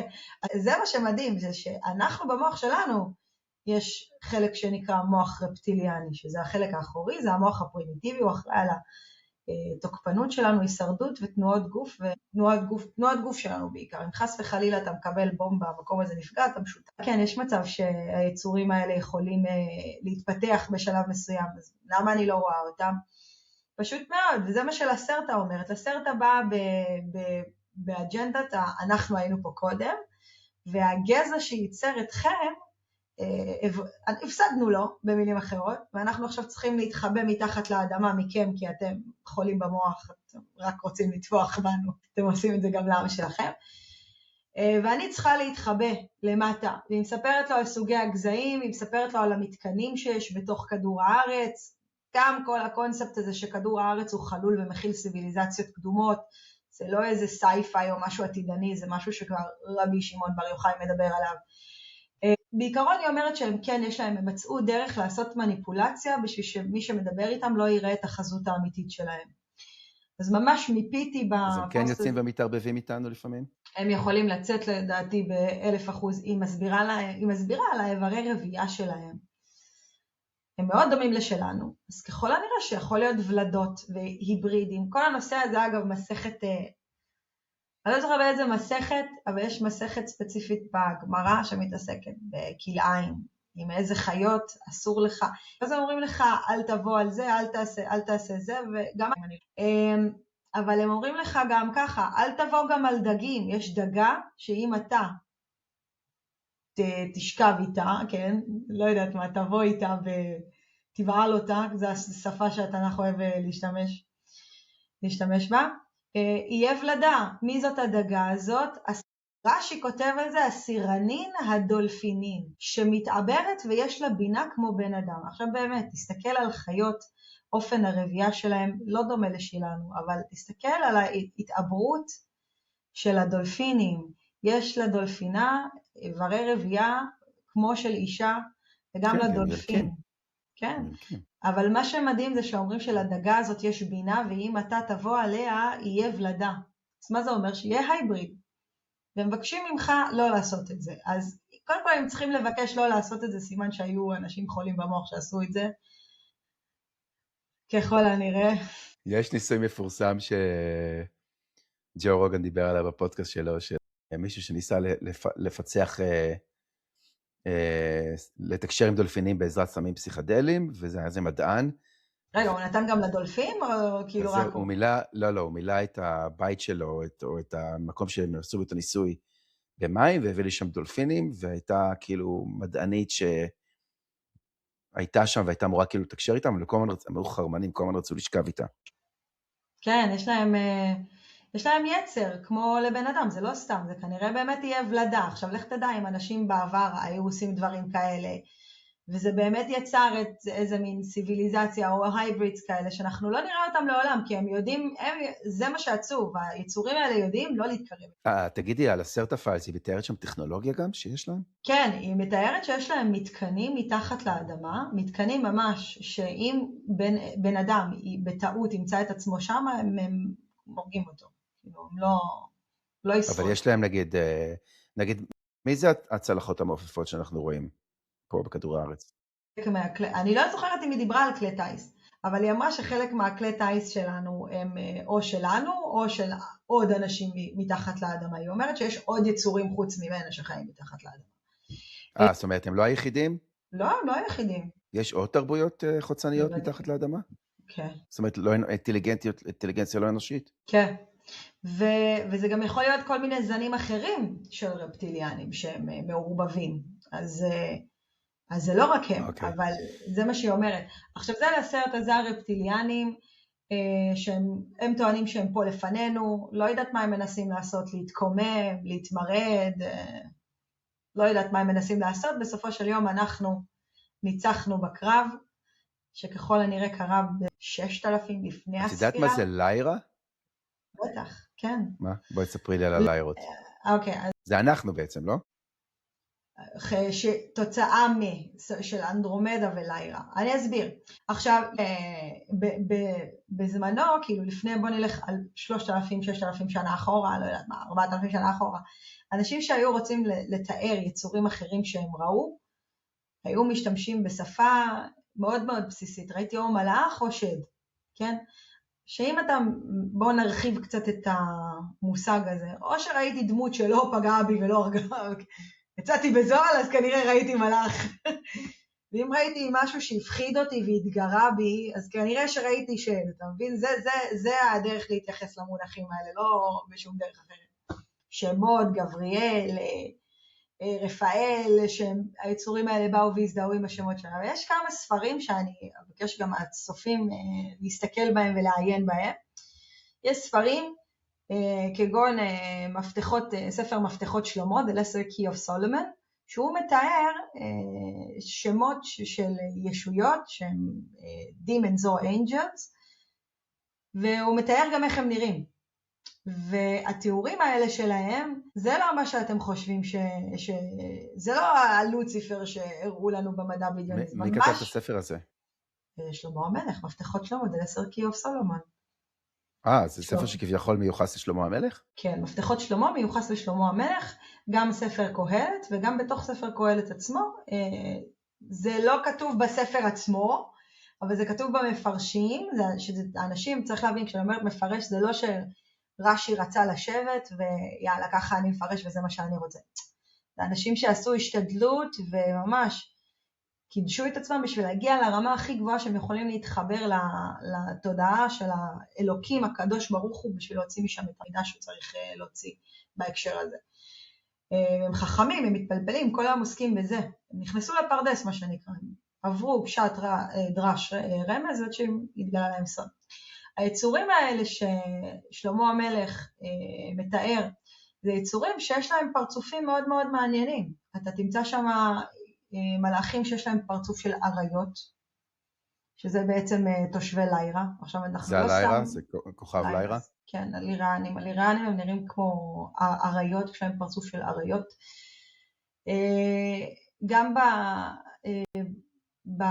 לא רק בתורה, אבל כאילו כשאלוקים מזמן את המלאכים שלו להגיע להיכל, אז הוא קורא לאראלים הקרובים והכפירים, זה שממש ישויות כאלה, ביניהם האריות האלה, שהוא קורא להם להגיע. יש המון יצורים שם שמתארים אותם, שהיום אנחנו נדע, אוקיי, זה אפור. הוא מתאר לי שד, אבל הדבר הזה זה אפור. וזה אריה. וזה נראה כמו רפטיליאן. זאת אומרת, שוב, הנה, אנחנו עוד פעם חוזרים לנקודה הזאת, שככל הנראה הם תמיד היו כאן, והיום, אם אנחנו לא רואים אותם היום, סימן שעלינו עליהם בכמה וכמה דרגות, והם מאוד מאוימים מאיתנו, כי הם יודעים בדיוק מה נעשה להם כשנתפוס אותם. וכל הנושא הזה של הסיביליזציות שאולי מחוץ לכדור הארץ, או שנמצאים אפילו בתוך כדור הארץ, תמיד יש ביניהם אנשים כמו לסרטה, שרוצים לבוא ולהטיב עם האנושות, לשבור את הדיסטנס, דווקא לעודד שיח, ולא עוינות ותוקפנות. חושבת שהסיפור הזה של השוודיה הזה ולסרט הזה אמיתי? כן, כן, כן. אין שום סיבה שבן אדם יושב בבית וידמיין שאישה לטעה הגיעה. אני יכול לחשוב על מלא סיבות, סמדר, מה קרה לך? הוא גם הביא, קודם כל הוא הביא, אני חושבת שהוא מספר את זה כסיפור, בשביל שנחשוב שזה היה רק סיפור. לפעמים אנשים יורדת עליהם תודעה, ואין להם את המילים הקונקרטיות. יש הרבה, יש ז'אנר שלם הרי של העניין הזה, של, את יודעת, אנשים שמציגים את עצמם כאילו הם יודעים משהו, ובעילום שם או לא בעילום שם, משחררים סיפור לעולם. ברדיט למשל, יש ממש ז'אנר שלם של אנשים שכביכול הם whistleblowers, בדיוק עכשיו יצא האמת, אחד הטובים והמדהימים, בחורה כביכול בשם ריה, שראתה את הסרט כביכול עידן הגילוי, ואמרה, טוב, אתם רוצים דיסקלוז'ר, הנה דיסקלוז'ר, אני עבדתי בתוכניות הסודיות, ככה, ככה וככה, הנה האמת, הנה מה שבאמת קורה, הנה מי הם החוצנים, איפה הם, היא כביכול מביאה הוכחות לזה שהיא עבדה בכל התוכניות הסודיות האלה, כולל פרטים, כולל זה. אתה קורא את זה, תקשיב, וזה מדהים, זה כל כך מדהים, שאני תרגמתי את זה, ואני נראה לי אעשה פודקאסט, רק יקריא את זה בעברית, פשוט יקריא את הסיפור. ואתה חושב שזה אותנטי, או שאתה מרגיש שהיא... אני חושב שזה, תראי, שקראתי את זה, אבל אני מכיר את עצמי, אוקיי? קראתי לפודקאסט הזה It's fucking aliens bro, כי כאילו כשאני, זה חייזרים אח שלי, כי כאילו אני מביא משהו, אומר, לא אחי תביא זה חייזרים אחי, או כאילו, כי אני רוצה להאמין, קודם כל, ואני גם בן אדם תמים, זאת אומרת שמי שמספר לי משהו, התגובה הראשונית שלי זה להאמין לו, למה שישקר? למה שימצא סיפורים? אז אני לא בן אדם, אני לא, שקלתי אני גם הפוך. לקרוא לפודקאסט המאמין, כי אני מאמין. אני אבל חושבת בואי, שאתה... כאילו... לא, לא, יש לך הסתכלות טובה וחריפה, אתה ענייני, אתה לא תאמין לכל סיפור, זה מה שאני רואה ממך, שאתה מרים את הגבה, יש לך פה קו הסקפטיות, אתה בחור לא פראייר. אני אחת כזאת שלא מאמינה לכל דבר, אני חושבת שזה לג'יט. כן. קריס רמזי הקריא את זה. ראית את הפרקים שלו מקריא את זה? לא, פעם אחת שמעתי את זה ביוטיוב, אבל אחר כך הורדתי את זה וממש ישבתי וקראתי. פשוט קראתי את הטקסט. כן. פשוט קראתי את הטקסט מילה במילה. אני חושב, תראי, ההתעסקות שלי בתחום, בשנתיים האלה, אני חושב שברוב המקרים יש הסבר הגיוני, שהוא יותר הגיוני מאשר חייזרים או משהו מופלא או זה. אוקיי? נגיד האבן מקדימה היא כנראה סיליקון תעשייתי מסין, שהתגלגל איכשהו כמתיחה או לא מתיחה לקדימה, אתה אומר. לקדימה, שבאמת הייתה שם פעילות חייזרית, בזה למשל אין לי ספק. איך אין לך ספק שהיה שם פעילות חייזרית? כי קראתי את הספר של ברי קמי שמתאר את כל העדויות, ראיתי את המעגלי נחיתה של ציפורת כרמל, יותר מדי אנשים מעורבים בדברים שקרו שם, שלא קשורים אחד לשני. שמעתי את העדות של אילנה מם, לא אגיד את השם משפחה שלה כי היא לא רוצה להיחשף, שדן ועוד כמה אנשים תיארו את האפה באוויר כשהם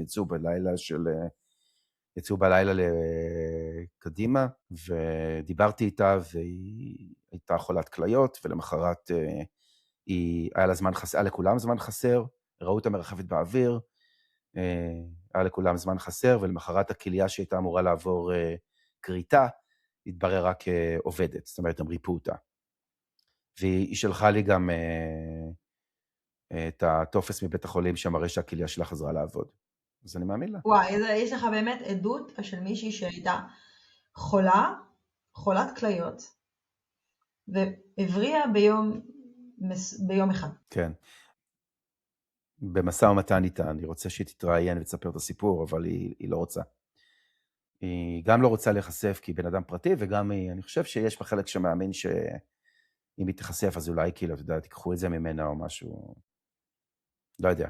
אבל זאת אומרת, שני אנשים סיפרו שראו את האפה באוויר. אתה היית נחשף? אני לא יודע, כי אני לא קרה לי משהו ברמה הזאת. שזה אגב עוד נושא שחוזר על עצמו, עם אנשים שהם מתנסים, שבאים במגע עם חוצנים, שתיאורטית לפי איך שהמצב הבריאותי שלהם הוא זה, הם לא אמורים להיות איתנו, ואיכשהו הם איתנו בכל זאת. שאולי זה קשור. אז אנחנו כן, אז זה, תראי, זה שאנשים, שהיצורים האלה, מי שהם לא יהיו, אוקיי? אפורים, נורדים, רפטיליאנים והמנטיס, שזה לפי הסטטיסטית, רוב המתנסים זה היצורים שבאים איתם. הם כן חושפים את עצמם בפנינו. הם כן, הם כל הזמן. הנה, עכשיו הפרק האחרון של קריס רמזי, עם בחור שבשנת 2015, הוא והמשפחה שלו נסעו בקולורדו, אני ממליץ לכולם על הפרק, פרק מדהים.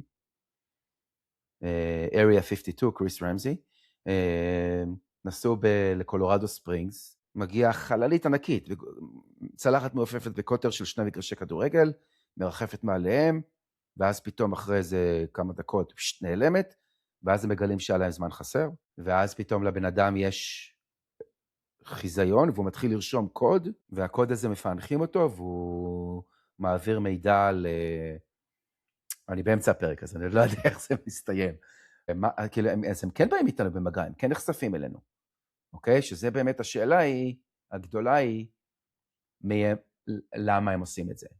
ומי הם ומה הם רוצים מאיתנו? ופה יש את כל אתה יודע, את התיאוריות השונות, שבאמת תלוי את מי אתה שואל. אם אתה שואל את סטיבן גריר ואת יקירנו סניר, הם באים בטוב, הם רוצים להרים את התדר האנושי, הם דואגים לנו, הם רוצים שנעלה את התדר שלנו ואת ונפסיק להיות טריטוריאליים ואנשים שהורגים אחד את השני בשביל כסף, כבוד, כוח ואדמה ודת, ואז, את יודעת, אולי הם יחשפו את עצמם, או שיש כאלה שאומרים, אנחנו לא באמת מעניינים אותם, הם צופים בנו ולומדים אותנו כמו שאנחנו לומדים נמלים וציפורים, והם, את יודעת, אדישים.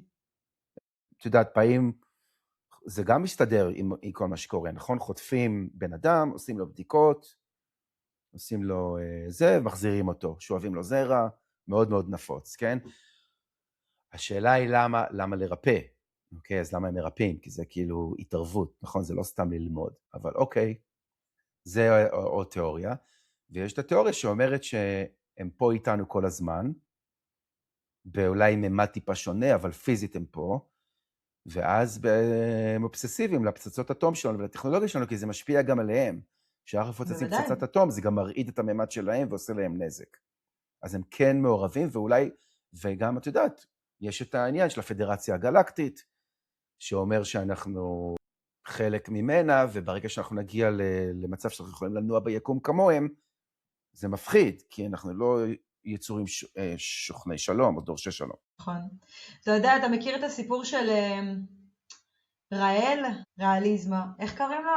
רעלים, כן, רעלים, אני לא זוכר, איך בחור הצרפתי. קוראים לו? מה השם שלו? שכח, יש לו שם. אבל זה קאט, אז זה מיד חשוד. לא, אבל זה לא, אבל קראת את הספר שלו?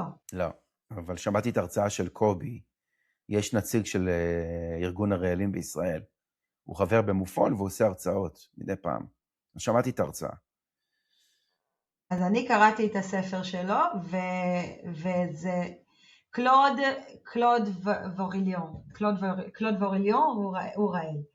אני קראתי את הספר שלו, אנחנו קרא לספר שלו להווריטה, משהו, זה בצרפתית, קראתי את זה חלק בתרגום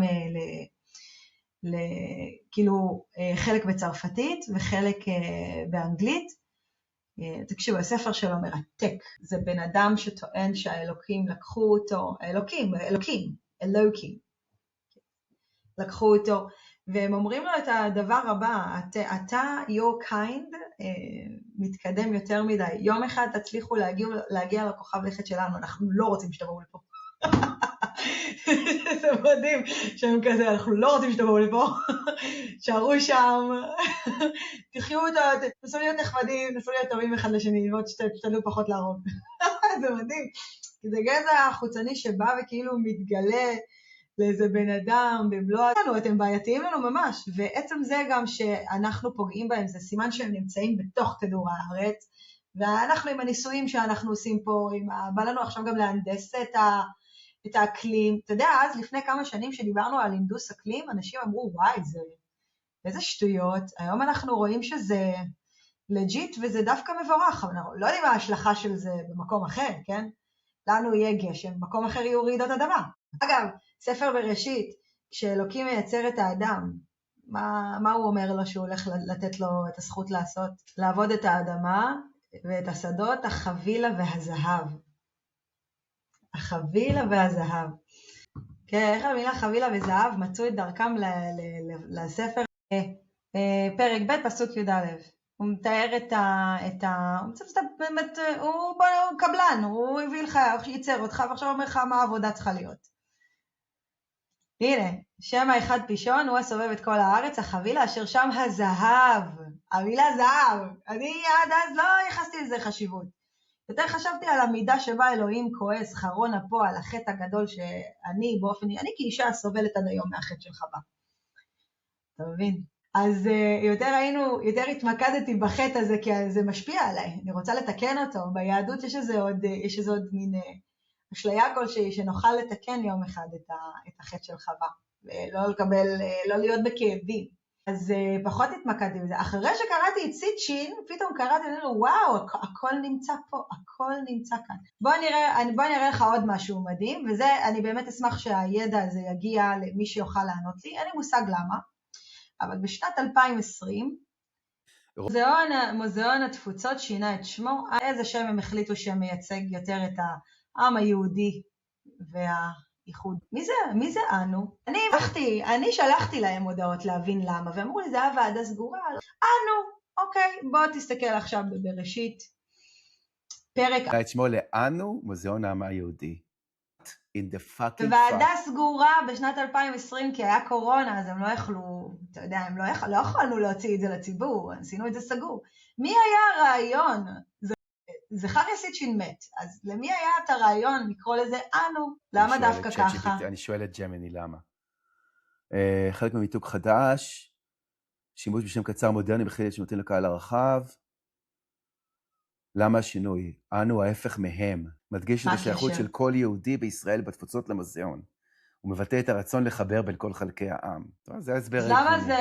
אז למה זה ANU? למה לא זה ANO? לא, ANO זה אנו. אנו, ככה כדי לבטא את ה-U, צריך לעשות U או double O. מעניין שזה דווקא בצורה התכתיבית המדויקת הזאת. אבל מה רצית ללכת לבראשית? אני רוצה בבקשה עכשיו, אני רוצה שתבין שהסמנטיקה הזאת, השפה שאתה ואני מדברים, היא נגזרת של כמה שפות שמיות, כשהקדומה ביותר אליה היא ככל הנראה שומרית, והרבה דברים מהתרבות שלנו שייכים גם לתרבות המצרית, אז מתקיימים עוד היום, יש בקרב הקהילה התימנית, יש משפחה משומר. מה זה משומר? זה אנשים שהגיעו משומר.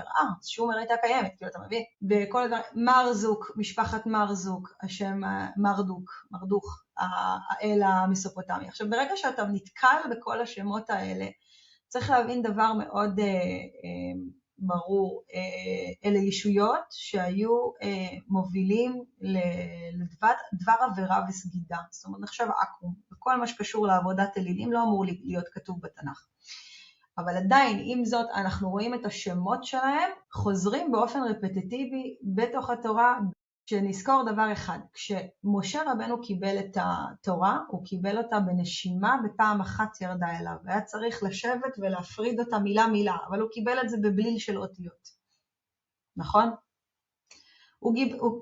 כן, זה סיפור מאוד מוכר, הוא קיבל את זה בבליל של אותיות, הוא היה צריך לשבת ולהפריד. קיבל דאונלוד. כן, אבל הוא לא קיבל אני אוהב, לא, הוא קיבל הכל במשפט אחד. אם אתה ואני יושבים ומפצלים את המשפטים האלה, כל אחד יפצל את זה איך שהוא רוצה. לכן לקח הרבה זמן עד שהתורה עלתה על כתב, והיה גם אסור לעשות את זה. אבל עד שחכמים הגיעו לצורה שבה אפשר היה לכתוב את התורה בצורה מושלמת ואפשר להפיץ אותה, קיבלנו אישור. אז בואו נסתכל רגע בראשית א', פרק א', פסוק ו'. בוא נסתכל על המשפט, ויאמר אלוקים נעשה אדם בצלמנו כדמותנו. אתה צריך להבין שכשאנחנו ממש נתקלים בסיפור של האנונקים, וכל מה שזכריה סיטשין מבלבל כתב שם, 36 ספרים הוא כתב, תנסה לחשוב שזה בליל של אותיות מחוברות יחד, ובוא ננסה לפרק את זה. אז ברגע שאתה לוקח את המילה אלוהים, מפרק אותה, אתה יכול, פתאום הופך להיות אלהים, ויאמר אלהים. נעשה אדם, פתאום הוא הופך להיות יחיד. אבל באיזה דמות הוא רוצה לעשות את הבן אדם הזה? לא, למה? נעשה זה רבים. רגע, דקה. הוא אומר, נעשה אדם, נכון, נעשה את זה רבים, אבל הוא אומר, הוא אומר, נעשה אדם, עכשיו בוא ננסה לפרק את המשפט הזה לרמת היחיד. כשהוא אומר, נעשה אדם בצלם, נו, כדמות, נו, אנחנו חוזרים לשמות של האנונקים שמסתתרים לנו בתוך השפה העברית, נכון? נו, זה דמות אנונקית? בוודאי, זה אנו. צורה דקדוקית, אתה רואה שספציפית במילים האלה, יש כזה סלאש כזה, שחוצה את המילה דווקא בנו. אני אומרת, אי אפשר שלא לראות את השמות האלה עוטפים אחרינו. אז זה כזה יופי, אז בחרו לקרוא לשם המוזיאון את התפוצות הישראלי, על שם אנו בנו, לא באמת, אנו. אני עכשיו רוצה להגיד לך, בוא תסתכל על משהו מעניין. בעוד איקס שנים, אנחנו יודעים, אנחנו מגיעים לשנה ה-6,000, נכון? זה מה השנה עכשיו לפי העם היהודי, אתה יודע? 5,780 אז אני אגיד לך, השנה עכשיו לפי העם היהודי, לא משנה, פאקט צ'ק מי אחר כך, 5,780 ומשהו. הקדוש ברוך הוא אומר לך, היקום כמו שאתה מכיר אותו מסתיים בשנה ה-6,000. וואו, אנחנו לא רחוקים, אלון. איפה אומר את זה? אני לא זוכרת איפה הוא אומר את זה, אבל זה משהו שאנחנו יודעים שהיקום יהיה קיים 6,000 שנה. אני אבדוק את זה, אני אגיד לך, לא יודע, היקום יהיה קיים 6,000 שנה.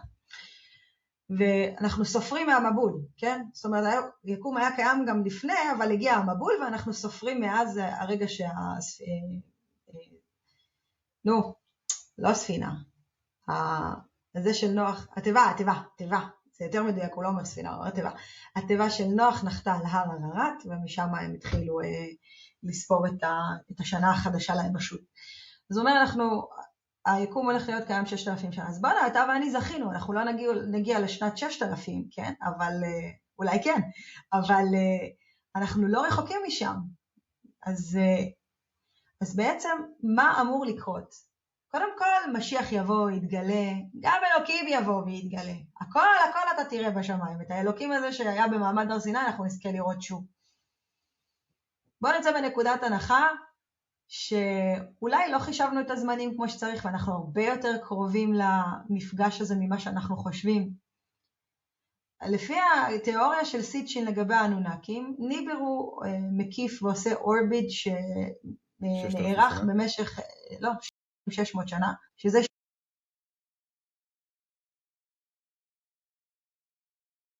ניבירו זה הכוכב של האנונקים, למי שלא יודע.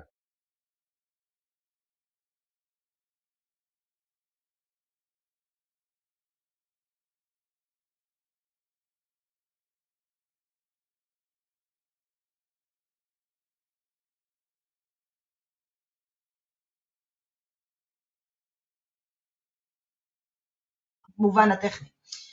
עכשיו אני רוצה, העניין הזה של החזרתיות, כולנו יודעים, אלוקים יבוא, תהיה תחיית המתים, הכל יהיה טוב. יש כאן נושא דפוסי, הישרדותי בבני אדם, שהם יודעים מישהו צריך לבוא. משהו הולך לקרות. אם זה הדבר הזה שהולך לקרות ואנחנו מכינים את עצמנו אליו, יכול להיות שהאנונקים יבואו לפה מתישהו. אז אוקיי, אנחנו רוצים לראות מי הצאצאים של הישויות שאנחנו שמנו. זה מעניין מה שאת אומרת, שיש בנו משהו ואז יש לנו מוזיאון שלם על שם... למה כן, יש לנו מוזיאון שלם של העם היהודי שמוקדש על שם מי? אנו. זה לא אמור להיות כך, אני יודעתי. שם של ישות... ואת חושבת שכל העניין הזה של הדיסקלוז'ר, שעכשיו קורה מכל הכיוונים, מהקונגרס האמריקאי, מהסרט, הדיבור על זה שעכשיו אתר ההימורים הכי גדול בעולם מאמר שיש 90% סיכוי שטראמפ עם כהונתו יצא בהכרזה שאנחנו לא לבד וארץ הלכות מעופפות וגופות של חייזרים. את חושבת שזה חלק מזה? אני הולכת לסיים עכשיו עם סיפור שידהים אותך, אלון. אתה יהודי טוב כמוני, מה שנקרא. אתה יהודי, זה חלק מהסיפור של העם שלך. למה? ואני אסביר לך למה. אוקיי, כשאנקי ונינמה, שזה נשמע כמו אימא, נינמה מייצרים את בני האדם, הם בעצם יולדים לעולם את אדמו, האב טיפוס של היצור הזה שאתה ואני, ההומו ספיאן, אוקיי? אחרי באמת כל מיני היברידים, יצורים מוזרים שהם מנסים לייצר, הם מגיעים למשהו שנראה טוב בעיניהם. והוא כמעט מושלם, הוא יצא, יש לו שיער, אין לו שיער על הגוף, שזה כמו האנונקים, אבל עוד משהו בגוף של האנונקים הם מתארים שאין לו. האזור של הברית שלו לא נימול כמו כמונו, אז בואו נקיז ממנו דם ונעצב את זה בצורה שלנו. מה זה אם לא ברית מילה? למה האנונקים הולכים ועושים ברית מילה לאדמו שלהם בשביל שהוא ייראה הכי דומה להם? אתה תלך לבקר במוזיאון הבריטי, אוקיי? ב-National British Museum. על ההתחלה אתה נכנס, מה אתה רואה? אתה רואה את הדברים שהם גנבו מהמקדש של אשורבניפל. גם עוד ישות. איזה מקדש? אשורבניפל. ממסופוטמיה. מסופוטמיה העתיקה היא האזור הראשון שאתה נכנס אליו. ממש, אתה עובר את הביקורת. בלונדון, כן. אתה עובר את הביקורת, היית שם? אני מניחה שלא. אתה עובר את הביקורת, שמת את התיק, שירותים, סטארבקס, אשורבניפל. אשורבניפל, יש שם פסלים, אני רוצה שתסתכל על הכובע שלהם ותגיד לי כמו מה זה נראה. אז אתה צריך להבין The British Museum, המוזיאון הבריטי. אפילו המוזיאון הבריטי זה הדבר הראשון שאתה... תראה, אני רוצה שתסתכל, תראה איזה כובע מיוחד יש לה, תראה איזה כובע מיוחד יש לפסלים האלה. עכשיו אתה צריך להבין שהכובע הזה, בדיוק, כמו זין יהודי. עכשיו, אני רוצה בבקשה שתבין דבר אחד, הכובע הזה לא מסמל להגן עליהם מהשמש, זה שם יושבת החוכמה שלהם. ואנחנו פשוט מלאים את הבנים שלנו כדי להידמות כמה שיותר ליצורים האלה שהיו כאן. עכשיו אני תוהה, למה האמריקאים גם דוחפים לעשות את זה לצאצאים שלהם כשאין להם קשר לעם היהודי? לא רק אמריקאים, בכל העולם טוענים שזה כאילו יותר בריא. אני לא חושבת שעושים את זה לא בסין ולא בהודו, אז כבר מרבית העולם שלא הולך בדרך הזאת. Interesting, נקודה למחשבה ללמה ולמה מכינים אותנו ואיך מכינים אותנו ומה נראה, ואני יודעת שאני מביאה כאן דברים שהם ברמת אריך פון דניקן וזכריה סיטשין. אני חושבת שצריך להסתכל על הדברים האלה ולא לקרוא להם בשמם. Think about it. Holy shit, bro. טוב, סמדר, It's fucking תקשיבי, aliens. אפילו לא דיברנו על אסטרולוגיה, לא דיברנו על תקשורים, לא דיברנו על כל כך הרבה דברים, אבל בסדר, תחזרי לעוד סיבוב מתישהו. תודה רבה, אני רוצה קודם כל להגיד ולשבח ממש אותך על פועלך, על המיזם הזה שאתה עושה, שאתה מרים, שאתה מדבר ומציף את הנושא הזה לתודעה, זה לא סתם, יש כוח יותר גדול ממך וממני, שמושך אותנו פשוט to tap into that reality, ואני מאמינה שאנחנו בימינו נזכה לראות את החוצנים האלה. אני לא חושבת שכולם טהורים וטובים, אני חושבת שיש לנו היגיון בריא בשביל לדעת מה האמת ומה שקר, וזה מתחיל עם לעבוד על עצמנו, על ההיגיון שלנו ועל האיזון שלנו. ואמן. וכדי שזה יופץ, תעשו סאבסקרייב באמא שלכם. מסתבר שזה חשוב, שצריך לעשות סאבסקרייב. כאילו, ראו כבר, אלפי אנשים ראו, אז נצטרך יותר סאבסקרייברס. אז הגיעו, האנשים הנכונים יפו לקבוצת תרגול במצפה ותצטרפו אליהם. נכון. רק רימוט ויורס טובים. יאללה, מותק, תודה רבה, היה ממש כיף. תודה רבה לך. יאללה, ביי.